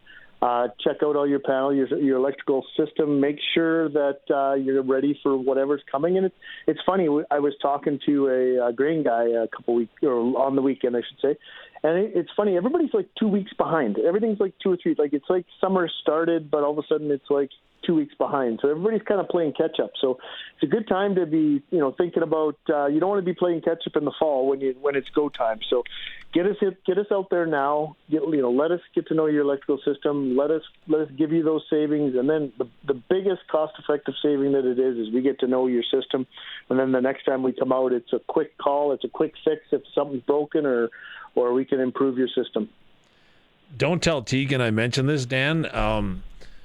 During the Croft Electric countdown to kickoff, there was a tailgate outside McMahon Stadium in Calgary, and you just never know who you're going to meet. Anyways, we met one of your former customers who came up and was raving about Croft Electric, and I can't remember if it was a barn or a shed or a garage or something like that they were building. And anyways, they had heard about Croft Electric, so they called you up, and they said that he said that he probably called you a little late in the game because they were already getting things in place as far as the build went, and they were kind of thinking of electrical last. But apparently someone from your building came out there and they said, well, hold on, just maybe consider this because these are going to be some of the challenges that if you move your electricity here that you're going to encounter. And he said things that we had never encountered. So probably calling early, I guess, at the end of the day is the best advice that maybe we could give.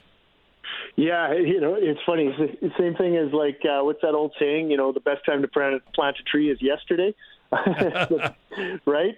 Same idea. The best time to call us is as soon as possible. But that being said, like I try and talk to customers, get us out early. Even if you're not even planning the project till the fall, get us out. Let's get ahead of it. Material prices, we can lock that kind of stuff in. Copper goes up almost daily, so there's some things we can do to lock in some pricing. If we, even if you're not going to be ready for us till late summer, fall. Get us out there. Let's get ahead of some of that kind of stuff.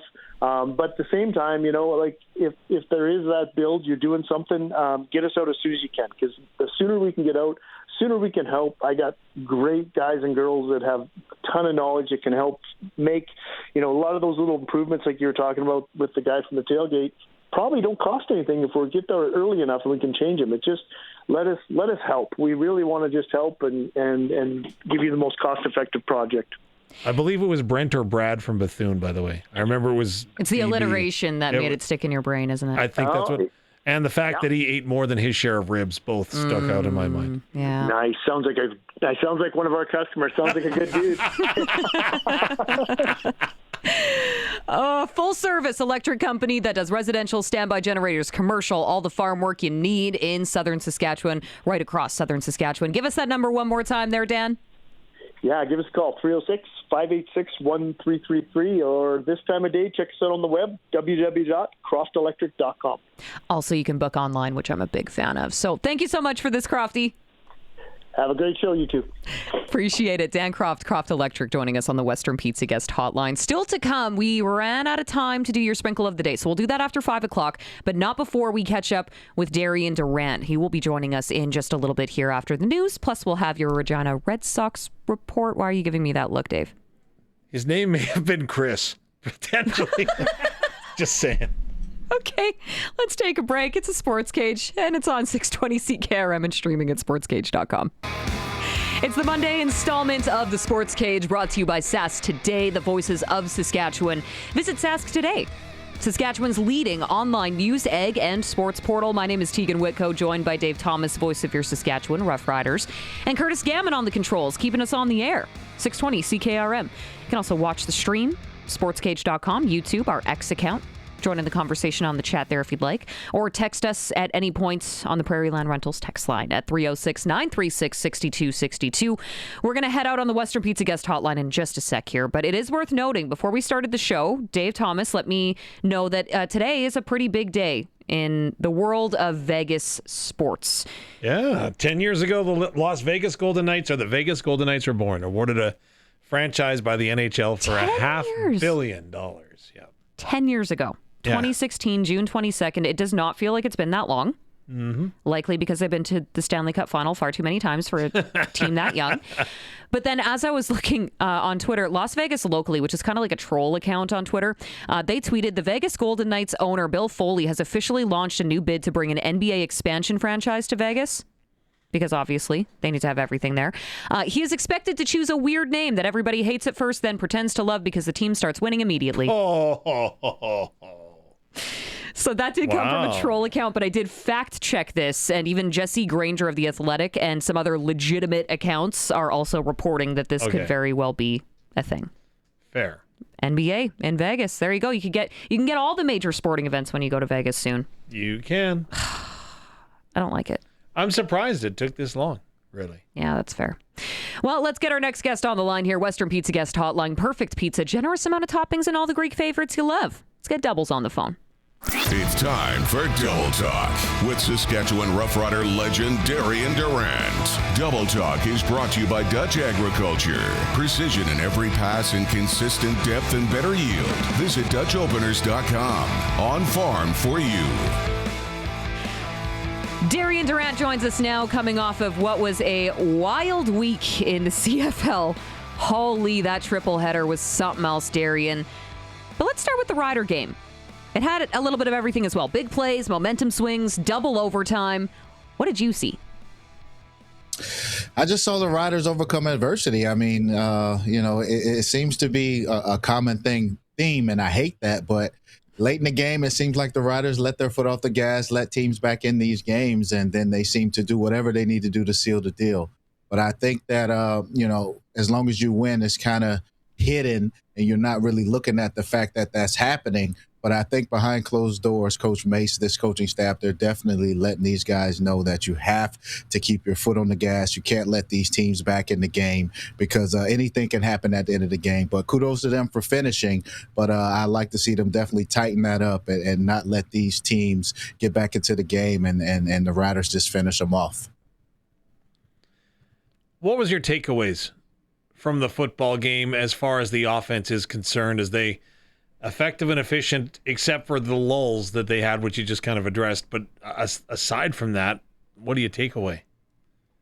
When they're rolling, they're rolling. They look amazing. Trevor is looking like he's just young Trevor right now, man. He's putting the ball wherever he wants to, even with the conditions. It's so tough to play in a windy stadium. You get the ball in the air and the wind can take it either which way, so you never know. But even with the conditions, he's showing that he's in command. He can definitely still spot the ball. So I'm loving what I see from the offense. If everyone can continue to stay healthy and this group can play together each and every week, then I see them consistently putting up numbers each and every week. So I love what I'm seeing from them. I hate the injuries are happening in the defensive secondary, and we'll see, man. This is where J.O. earns the big bucks, and we can see how this depth comes into play with this defensive secondary. It was interesting, Darian, as post-game I was given a glimpse into the coach's view of the football game, and you don't fully grasp or maybe even understand the tight windows that Trevor Harris is throwing into when you see the broadcast angle. Like, how impressive is that? Like the Kean Schaefer-Baker 53-yard touchdown, like he had to put it between two defenders. He is that you can just tell that the game has slowed down so much from him.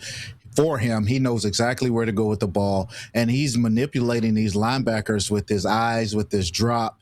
He knows where to go. He knows coverages, and he's just letting it rip. I think a lot of people wondered last year if he had lost some zip on his, throws across the middle, because he didn't seem so confident to let it rip like he is this season. But, man, if there's a small window there, he's letting it rip. He's throwing it with confidence. And I think that, year after year of playing with these guys, knowing where they're going to be, the chemistry that he's developed with these receivers, it's giving him that confidence to just let it fly. So, Darian, it sounds like Calgary may have given Saskatchewan a little extra motivation after some of the playoff comments from last year. Kean Schaefer-Baker addressed that post-game. Calgary said they wanted to play the Riders in that Grey Cup final. Did you ever find yourself using that bulletin board material to really push yourself forward, or do you think that's a little overrated? Well, it's not overrated. I'll say that. I mean, look, when you play a team 2, 3, 4 times during the season, you're kind of looking for extra things, motivational things here or there. So whenever guys can put some stuff out there that can give you that extra motivation, can get you ready to play, because, you get tired of playing the same teams over and over, right? So you need something to get you hype. And I think that, Schaefer-Baker took what and the Rider locker room for sure, because I'm sure that he's just speaking on what they're thinking inside the locker room. So you hear everything. Anytime you put something in the media, is going to get back to the guys, and you kind of lick your chops when you get some bulletin board material, especially with the team you feel like you're better than. So I think it was well suited for the Riders to get some of this attention from Calgary. How big is momentum in a game? Like, can you feel it? Like, is it something that we in the media overblow? I'm trying to. So the Calgary Stampeders' final play of the first half, they return a missed field goal for a touchdown. Luke Mullender looks to me and says, Dave, that the first offensive possession for the Riders is going to be gigantic in trying to stem some of the momentum. Do you feel it when you're in the heat of the battle? Is there something you can try to do to stem it? Like, how big of a factor, I guess, is momentum in a long way?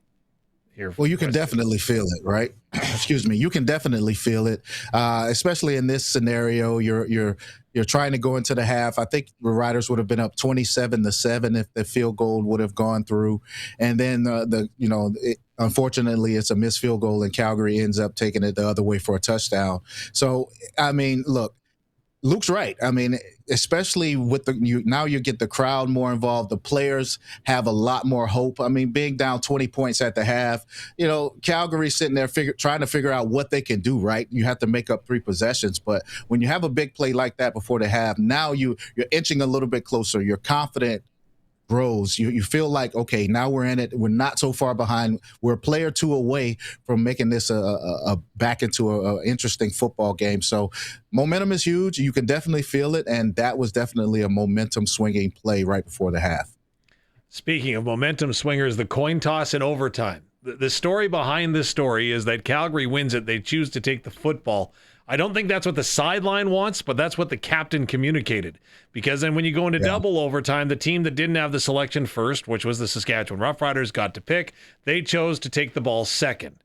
If you're coaching, do you want the ball first or second? Is that a slip up by the Stampeders? Definitely. You always want the ball second. You want to know what you have to do to win the game.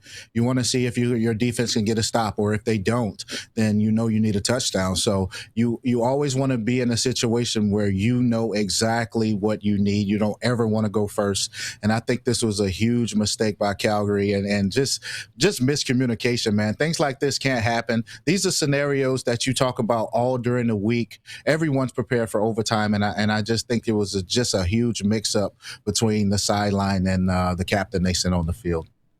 So has that ever happened before? Like you say, you talk about the scenarios all week long. Has it ever happened where, like, I would think the coin toss is maybe the one least focal point of the preparation week, if you will? You would think so, but there have been so many scenarios where a coin toss has caused teams to game where, coaches definitely emphasize these things. And one thing we would do, we would always make sure that we sent a veteran out there just in case there was some miscommunication, because a veteran always knows what to do. And, you've been in those situations over and over and over. So you really don't even need to speak to the head coach going out there for the coin toss. So I'm unsure who the captain was for Calgary at that time, but I'm sure moving forward it'll be a guy with at least 8 to 10 years experience, so they won't get that wrong again. Because you have to look. You laugh about it, but these scenarios, they can cause you a game. And I'm sure that when Calgary is talking, they're in a staff meeting and they're talking about everything that went wrong. The coin toss is definitely an issue that has come up. I can just imagine the film room day after, and they show the referee flipping the coin. Like, come on, guys, focus. Yeah, coach has got it wrong. And every little hiccup can cost a game, right? And there was a lot of conversation post-game here, Darian. We touched on it, that missed field goal touchdown return by Calgary, and Alex Hale was a big topic of conversation. Do you think there's any reason for Rider fans to be panicking right now?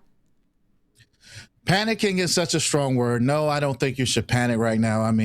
You just have to give it some time, and you have to think about the conditions, man.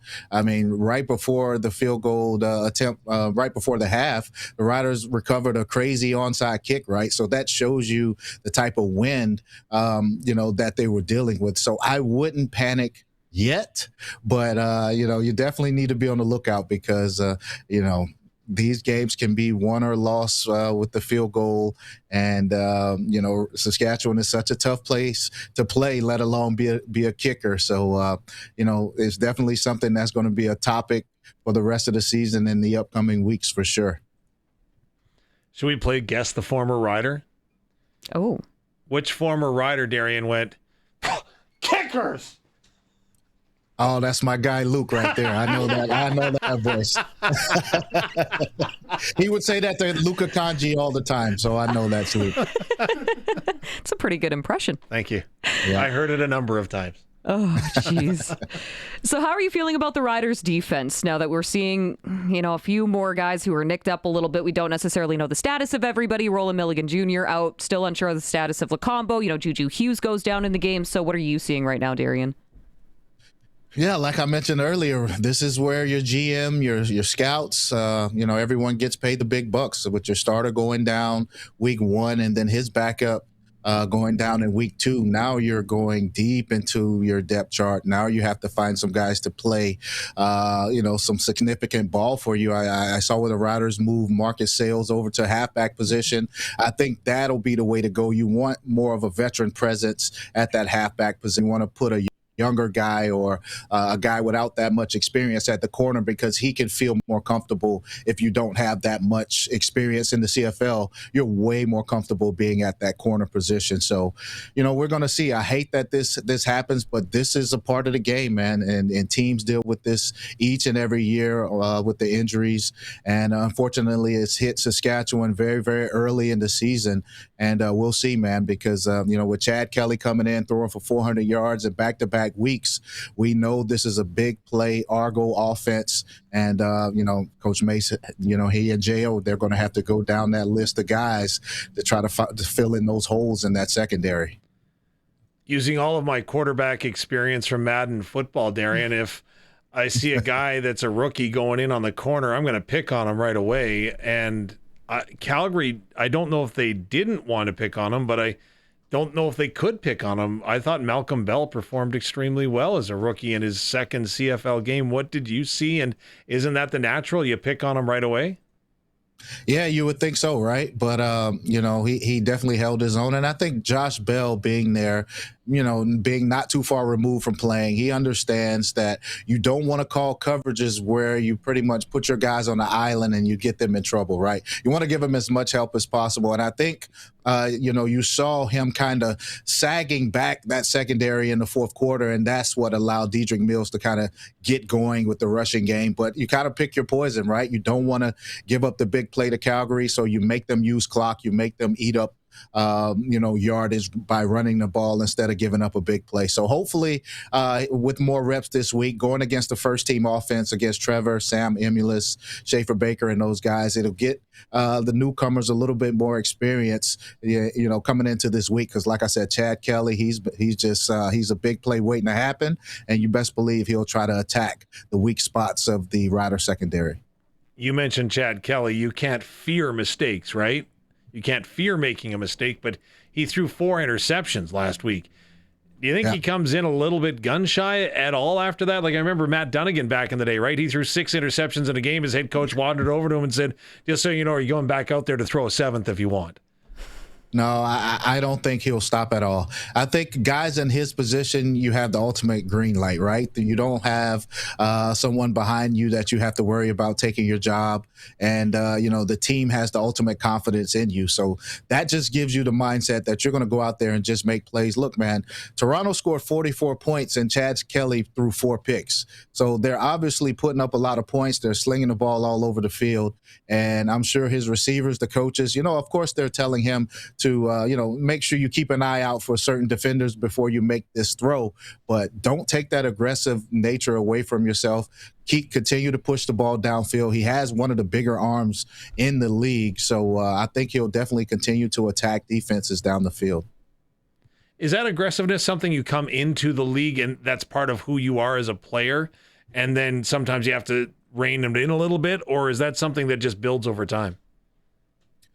I think it's a little bit of both. I think if you can have some success, and look, these are big arm guys, right? I didn't have nearly the arm of a Davis Alexander or of a Chad Kelly or some of these guys, but when you have an arm like that you can stretch the field, you have to have that, aggressive mentality. So I think that, he's already a little on the cockier side as an athlete, right? So you give him weapons down the field. You give him a coach that supports him, trying to push the ball down the field. Now you just give him the ultimate green light that he's in a unique position as a quarterback. And I think this Toronto team feeds off his ability to throw the ball down the field. So it's one of his strengths. The coaches know that, and they let him just play ball. And you have to appreciate that. Saturday, we saw a triple header. Of course, 2 out of 3 games went into overtime, and we got to see the new overtime format. Were there any surprises in those 3 games on Saturday? Anything that stood out to you, Darian? I wouldn't say surprises. We talked about Edmonton towards the end of last season, how they've improved with Cody Fajardo at quarterback, how he just gives this team just a captain, so to speak, just a guy that you can just follow behind. And then you put Justin Rankin in a situation where it's raining and you need this guy to make plays for you. You're kind of, all weather tires type of guy that can just get going in any situation. He's showing you, the big playability that he has. So for Edmonton to be sitting 2-0 atop of the West right now, it's very good for the league. I'm sure that city loves that. They need to get that attendance up. So them being where they are right now, it's just great overall for the league because they're one of the top franchises in the CFL. So I'm glad that they're back to playing some good winning football, and it's good to see. The BC Lions, they're banged up offensively. Is that the excuse, or did they forget how to play offense, or is Hamilton just that good? Look, Hamilton's good. I mean, Bo is throwing the ball all over the field, putting it where he wants to. He's doing this against everyone. And so BC is, and they're also without Gary Peters, their top defensive back. So, you have to look at that. Injuries are definitely a factor when you look at BC, but, they're just known for making late runs and, slow starts and getting better as the season goes. It's not helping them because, 2 teams are starting off undefeated and it could put some space between them in the standings. But I think BC will get better as the season goes, as they get their secondary back intact. They get Gary Peters back, who's one of the best DBs in the league. I think they'll be fine. Nathan Rourke is one of the top QBs, so I'm not really worried about them. I think they'll be good to go once they get healthy. Can you pinpoint what's changed in Bo Levi Mitchell? Because it seems like yesterday he was posting on social media after he got benched the picture of his kid's lemonade stand. and how they were going to be the breadwinners for the family. What's changed since that point that has made him up to the MOP caliber that he was in Calgary? Scott Milanovich. I think you have to really look at Scott and his ability to coach offense, coach quarterbacks. He's played the position. I kind of look at his relationship with Bo Levi now the same way I looked at it back when he was coaching Calvillo in Montreal, while Calvillo was, towards the end of his career. I think he's pretty much, he knows everything from a mental standpoint in Bo. So now he has a coach that can help him dissect defenses, know where to go with the ball, be precise. And you look at these receivers he has as well. You have the pick of the litter. You look at Montreal back in the day with SJ Green and Jamel Richardson and Kerry Watkins and all these guys. I mean, you put some weapons in a Scott Milanovich offense with a veteran quarterback who understands defenses, and you're going to get a lot of production. So I think that relationship, that head coach quarterback relationship, kind of like what we saw in Montreal back in the day, is exactly what we're seeing in Hamilton with Bo Levi Mitchell. Jake Maier, do you have a read on him in Ottawa? It's tough, man. I mean, the first game, it was just pouring rain, so I didn't really expect much out of him. And then, this game, Coach Dinwiddie playing against his former team, I think it was a lot of pressure on him. So I don't know, man. I know I sound like I'm sitting here giving him a bunch of excuses, but it's just too early to tell in my opinion. And then in practice, I guess that, Dinwiddie has seen Jake Maier outperform Drew Brown. So I feel like there's a reason why he named him the starting QB. And, we'll see. But he's not off to a good start. And, he's on that hot seat, man. And it's getting hotter each and every week. They go to Montreal this week, which is a very, very tough place to play. So it's not looking very good for Jake Maier. Okay, I know you're going to not like me because I think I bring this up probably every second week, the number of offensive coordinators that you've had in your career, right? And so Jake Maier is now in his third offensive coordinator in his third consecutive season now. How difficult is that for him? And again, I don't want to make excuses for anybody, but I can't imagine how difficult that is. Yeah, it's very difficult. And look, the CFL, you don't get much time in training camp to kind of get live reps of a new offense. Of course, during the offseason, you're looking at your playbook, you're looking at the plays, but it's nothing like getting live reps and running reps against a defense in front of you. So it's tough. I'm sure that it's somewhat of what he learned in Calgary under Dave Dickinson, being that Dave and Coach Dinwiddie were together. But still, I mean, I know it's different terminology for some plays. And he's learning a different group of receivers as well. I mean, 3 different teams in 3 different years. You have to build that chemistry with your receivers. He doesn't have that right now. But he has some big play guys in the lineup. So I think they'll find some ways to get Geno Lewis more touches, even if it's some jump balls. You just have to find a way to get him the ball and big plays to come his way. So I think Dinwiddie, he's a great coach. He'll figure it out. And as we look ahead to this Friday for the Saskatchewan Roughriders, of course, they're hosting Toronto in what is technically an away game for the Riders. But how much of a statement would that make to the rest of the league if the Riders manage to go up 3-0 to start the season? It'll be huge. I think, beating 2 West teams to start the season is a huge statement in itself. And now going against a high-powered offense like Toronto with 2 guys down in the secondary, it'll just show the grit of this team. It'll show the depth of this team. And it'll be huge to start off 3-0, especially coming off of a Grey Cup season.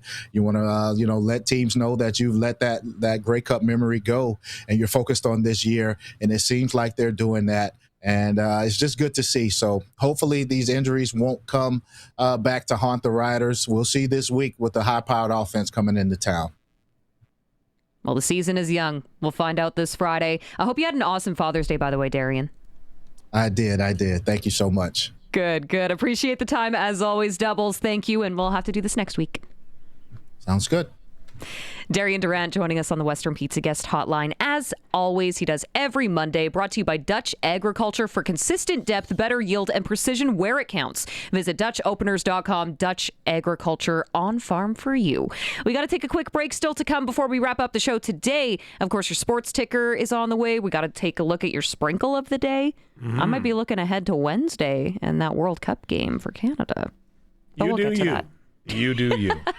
We'll take a peek at that in a bit. Before all of that, we do still have Pathakos standing by, who's going to be joining us in studio here for the Red Sox Report. Hang tight. This is the Sports Cage, and it's on the home of Rider Nation, 620 CKRM, and streaming at sportscage.com. Showcasing the boys of summer. Time for another edition of the SportsCage Regina Red Sox Report on 620 CKRM. Brought to you by Unifor 594. Energy workers. Putting the care in career since 1942. Safety is our business. Yes, time for the Regina Red Sox Report. I'm Teagan Witko with Dave Thomas, Curtis with us as well, and our next guest. Joining us live in studio on the corner of 12th and Rose, Pathakos, Director of Recruiting and Baseball Operations, head coach as well. Coach, thanks for taking the time and coming in. Thank you for having me here. So, a couple of weeks into the season now.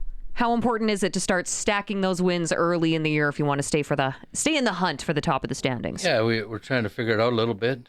We've lost 5 one-run ball games, so right in every ball game, we beat some good teams, that are above us. But we got to put it all together now. We still have 4 guys coming, and they'll be here this week, so we're looking forward to that. Oh, sorry. Go ahead, Dave. No, I was just going to ask. It seems at times, like you said, all the one-run games is what stood out to me. As I'm like, oh, okay, win here, and then a couple down, then up. But is that frustrating? Is that team building? Like, one-run ball games are tough. It's not frustrating. You see it, we're right there. So we're with everybody that we play. We haven't really, met anybody that we're worried about or that we think that we don't match up against. So we're in good shape. Well, and the WCBL is certainly tight, especially because you have so many games into such a small period of time. At what point is it still too early to be worrying about the standings? And then when does that tipping point come where you're starting to scoreboard watch a little more closely? We never worry. I'm confident in our team. You saw last year, Mm-hmm. You get into the playoffs, we were a little above 500, and you put it all together at that time, and that's when it counts. The last 30 games is when we, want to see improvements along the way. Your pitching staff. Boy, I tell you, you've got some guys that can throw the ball. Tell me about them. Yeah, we have a good staff. Baker, Crabtree's been good. Cannon's been good. Our back end is good with Fowler and David Gordon. So, we got a good group of guys that can really pitch. And then you get offensive support from Brady Bye and the likes of which there's all the tools there right now in the toolbox. Yeah, we're excited about what we have. We got, like I said, we have 4 guys coming in. Mons will be here on Wednesday, so he was our center fielder last year. So that'll, just tighten up the outfield a little bit, and then we're on our way. We'll just get our lineup set and go from there. So who are the other 3 guys that are still going to be coming in? We got Bucci, Mullins, and we just signed a Beezer, a kid from Quebec that's in the Northwoods League that's not getting enough innings there, so another pitcher's on his way as well. So. Okay. So when you're signing a player, do you have to say, we can get you this many innings, or how does that conversation work? Well, I'm fortunate to have relationships all over the, North America. So this player was not getting enough time there, and they have a real deep staff in Wausau in the Northwoods League, so I know the coach there. So he called me and said this kid is good but needs innings, and thought of us, and, we brought him in. Thus far, you haven't gone on one of the big extended road trips into Alberta. Is that a good thing that you haven't had to go and play that number of games in different cities when you're in different beds trying to find different food, or would you like to get on the road for a bit? Sometime on the road is good for gelling a team together. We're looking forward to that, but we got to just get some consistency right now. We have a real good team, but we just have to play consistent baseball. You look at Moose Jaw, they won on a heck of a run. They won, 8 in a row at one point, so they were rolling, starting to find some consistency. Saskatoon had done that as well. What do you see around the division and the teams that you're facing? Well, as you said, it's tight. Yeah. We're top to bottom, and on the east side is really tight. On the west side, a couple teams are starting to run away with it. Mm-hmm. So we're just, we have to get consistency, and we'll figure it out. So after a doubleheader gets rained out yesterday at Curry Field, now you have a long stretch of road games in front of you here before you're not back at Curry Field until this upcoming weekend. So how do you keep the team focused during those longer stretches on the bus? Well, we have some road games, but we're close, right? We're Moose Jaw, Weyburn, Swift Current, so they're not overnight trips. Mm-hmm. So it's come and go trip, right? So a lot of time on the bus together. A lot of time on the bus together. They play some cards. We have some fun there, and a little bit of gelling going on that way too. So we're ready to go. We don't fear anybody. We're ready to go. How does it work for the athletes and the coaches? So, for example, you're preparing to play a doubleheader yesterday. At some point, the decision is made, hey, we just can't go. I'd imagine that as an athlete, you're ramping up for the game and you have to all of a sudden, okay, wait, we got to put this on pause. I'm going to have to take a break and do it again tomorrow. How do you handle that as a coach, as a manager, knowing, and a player, knowing that you're going to have to change your routine on a dime, really? Well, what they do is we just open the clubhouse at like a regular basis, and they have an opportunity to hit in the cages there. So there's some sort of a consistent time frame. Mm-hmm. But, they need some days off too, because, as you said, now we're going to pack in a number of games here in a short period of time. So rest is always good. If you look at the Blue Jays, and maybe it's because their pitchers can't seem to get beyond 3 innings. Sorry, my own little beef there.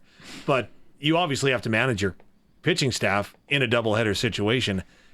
How do you start to plan, and how far in advance can you plan, knowing that one night you may need the bullpen more than you do the next night?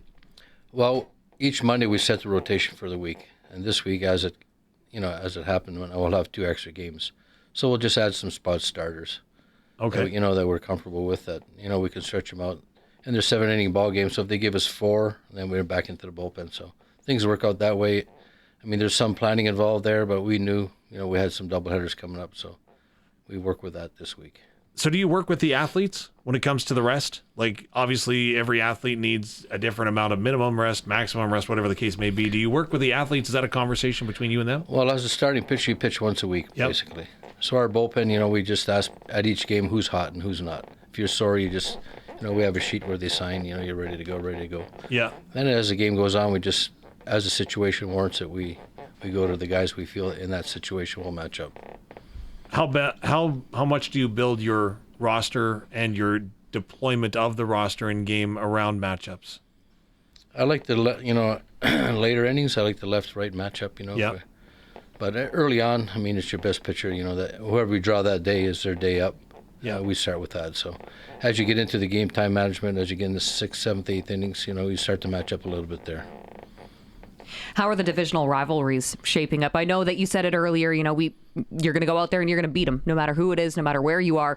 But is there still a little bit of that rivalry brewing between Moose Jaw, Regina, Saskatoon? What are you seeing? Yeah, it's good. Yeah, Moose Jaw and Regina, we've always had a good ride. But, Saskatoon's starting to, get there too, right? And it's a lot of fun for the fans. And, we welcome that. We welcome that for our guys as well. I'm sure there's also a little bit of added energy in that ballpark now with all of the recent upgrades that have taken place this season.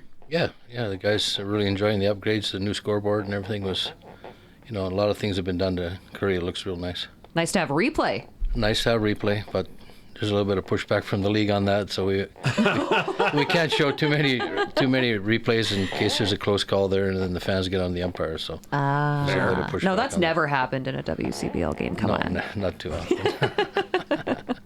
The one takeaway so I went with my kids and a group of younger players, and so the one takeaway that they had immediately was the wooden bats. And the question that they had was, do you have to do anything different with a wooden bat than what you would do with aluminum? Yes. Yeah. Well, with a wood bat, you have to have more contact and more barrel for the ball to go anywhere. Mm-hmm. If you're jammed on a wood bat, it's a ground ball for sure. Yeah. With aluminum bat, you're likely to get it over the infield. So with a wood bat, you need to barrel it up a little bit more. Your bat speed has to be better. So does that cause your swing to be more precise and repeatable so that you can make adjustments? Just a little shorter and quicker to the ball. You got to get the ball out front of the plate. So, you have to start a little earlier for sure. What percentage of guys would be playing with, again, this is probably a bad question, but how many guys would be playing with a wood bat? In college? For the first time in this summer? Here? Yeah. Probably 90% of them, like most conferences are aluminum bat. Yeah. There are only a few conferences, junior college conferences, that use a wood bat. So a lot of guys hit, during the season in the cages with a wood bat just to. Okay, yeah. But, in their leagues, they use a aluminum bat. And is that one of the draws? Come play wood bat in the summer? Yeah, everybody, this is real baseball, right, with a wood bat. I mean, aluminum bat is still baseball, but, you get the correlation, especially if you want to be scouted or drafted, your numbers have to show good with a wood bat. Carter Beck is getting a lot of headlines going down to the MLB Combine. I had never even heard of the MLB Combine until this season. Can you tell me what that process looks like for an MLB prospect? It's a great honor for him to get invited to that Combine for sure, yeah. It's like all your top D1 guys and guys that, are on the radar that get invited to this, so congratulations to him. And is it... nothing in life is guaranteed, right? But does that really improve your chances and your stock at being selected in the draft? Yeah, absolutely, because you're there and others aren't. So, you're going to get in front of some good eyes to, get to see you play live. And what are they watching for? Like, is it like a combine in football where you're going through a number of drills? So maybe you're going in the cage for a bit. Maybe you're showing arm strength, physical testing, so on and so forth. What are they going through? Do a little bit of everything, and there'll also be a game, so you're going to see game situation, right? So okay, they're going to look at your speed, your arm strength, and stuff like that, how you run the outfield. So he's a good player. So congratulations to him. Very cool. You got a stretch ahead of you, as you mentioned, not overnight trips, but you got Moose Jaw and then Weyburn for a couple of games, Swift Current 57s, and then you're hosting Moose Jaw this Saturday, so grab your tickets and see these players in action. Is the Trans-Canada Trophy still a thing this season? I think so. I haven't heard much I don't know. rumble, but I might need to look likely into that. It still is, yeah. Okay. Yeah, I like it still Okay. See, that's what keeps the rivalries fun, especially when there's a trophy involved. It's a big week for us, and we're not not big trips. You're home sleeping. Big in the standings. Yeah, big in the standings. For sure. You can jump up with, you win 4 games this week, you're in good shape, Yeah, It's amazing how quickly the season can fly by. So make sure you get out to Curry Field and take in a couple of these ball games and bring your spits. Ryan Pathakos, thank you so much for doing this. Really appreciate you coming in. Thank you for having me. Appreciate it very much.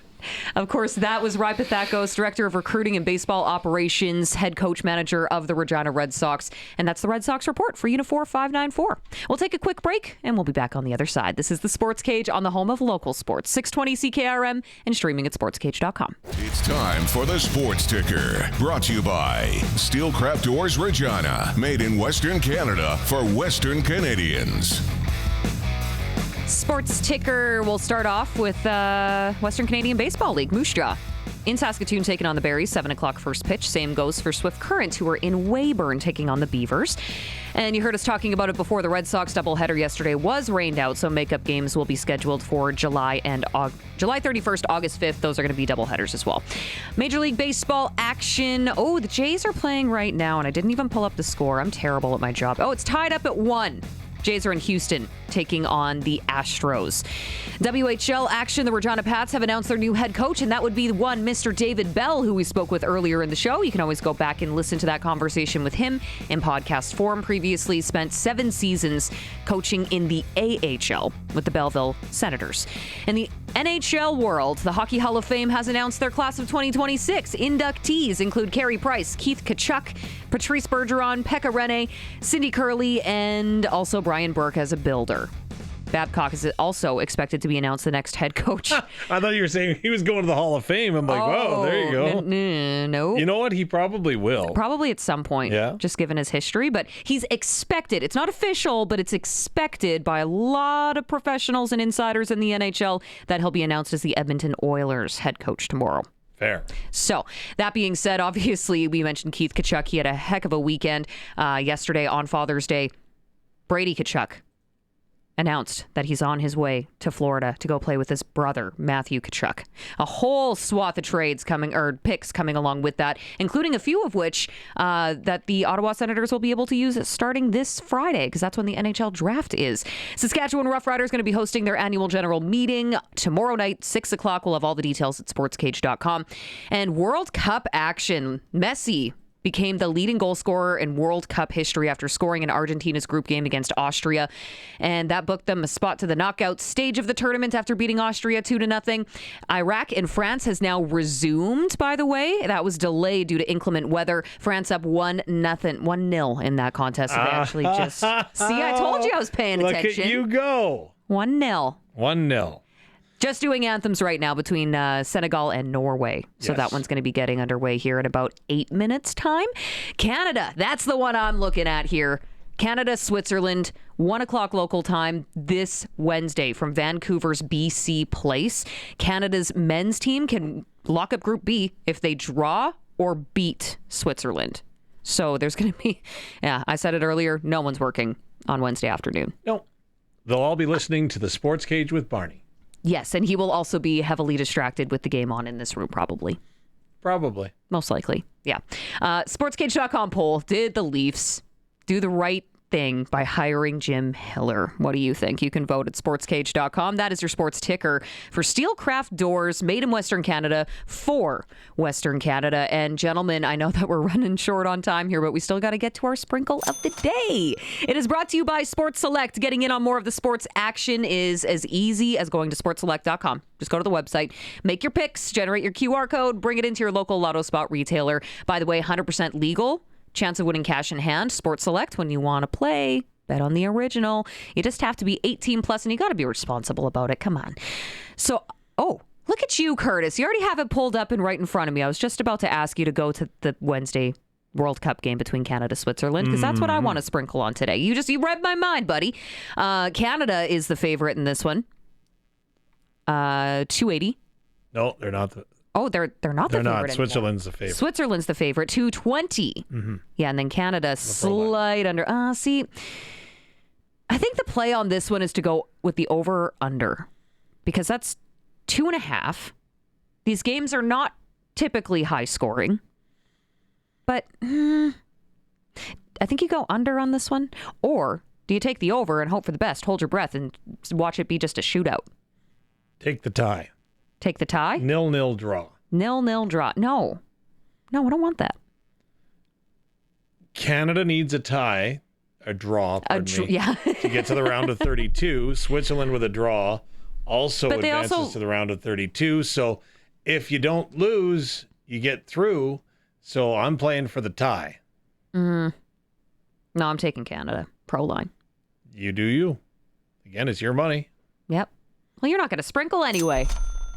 Just saying. You're not going to sprinkle anyway. Okay. Well, that one I'll be working on before we get to Wednesday. At least I have a little bit of time before I go to my local Lotto Spot retailer and there you have it. And hit that up. Also should mention the Saskatchewan Rough Rider 50-50 current early bird prize up for grabs. If you like baseball, you're going to like this one, especially if you're a Jays fan. A weekend in TO for 2. So that gets you return flights to Toronto and back, obviously. 2 nights at the downtown hotel near Rogers Centre, and then 2 tickets to a Jays game. Or you can just take the money, $3,600. Have you been to a Jays game? Yes, I have. Many of them? I think 7 or 8. 9. Okay, and that would have been pre the renovations at Rogers Centre. No,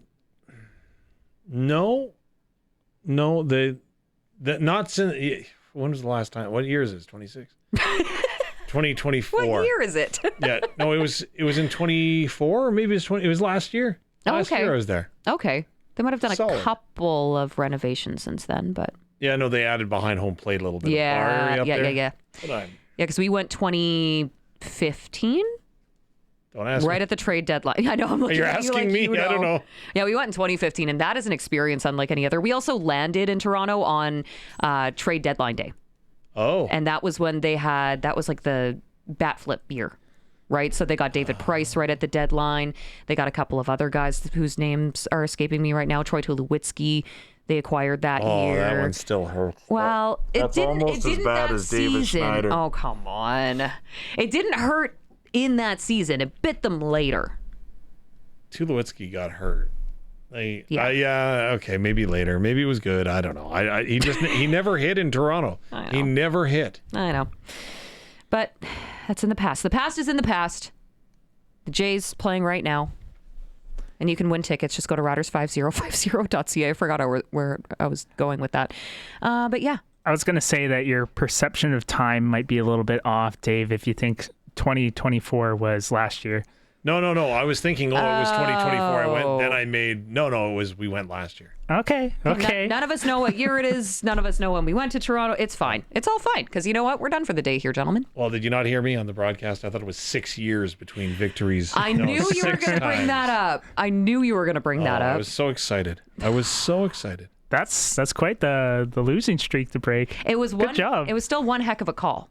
Well, I knew what you meant. I knew that you meant 6-game losing skid, not 6-year drought. Yeah. Here, just to end things off, we can play the game-winning call. I'm going to go home and cry. Oh gosh, he's taking out his earbuds now. I can just see it.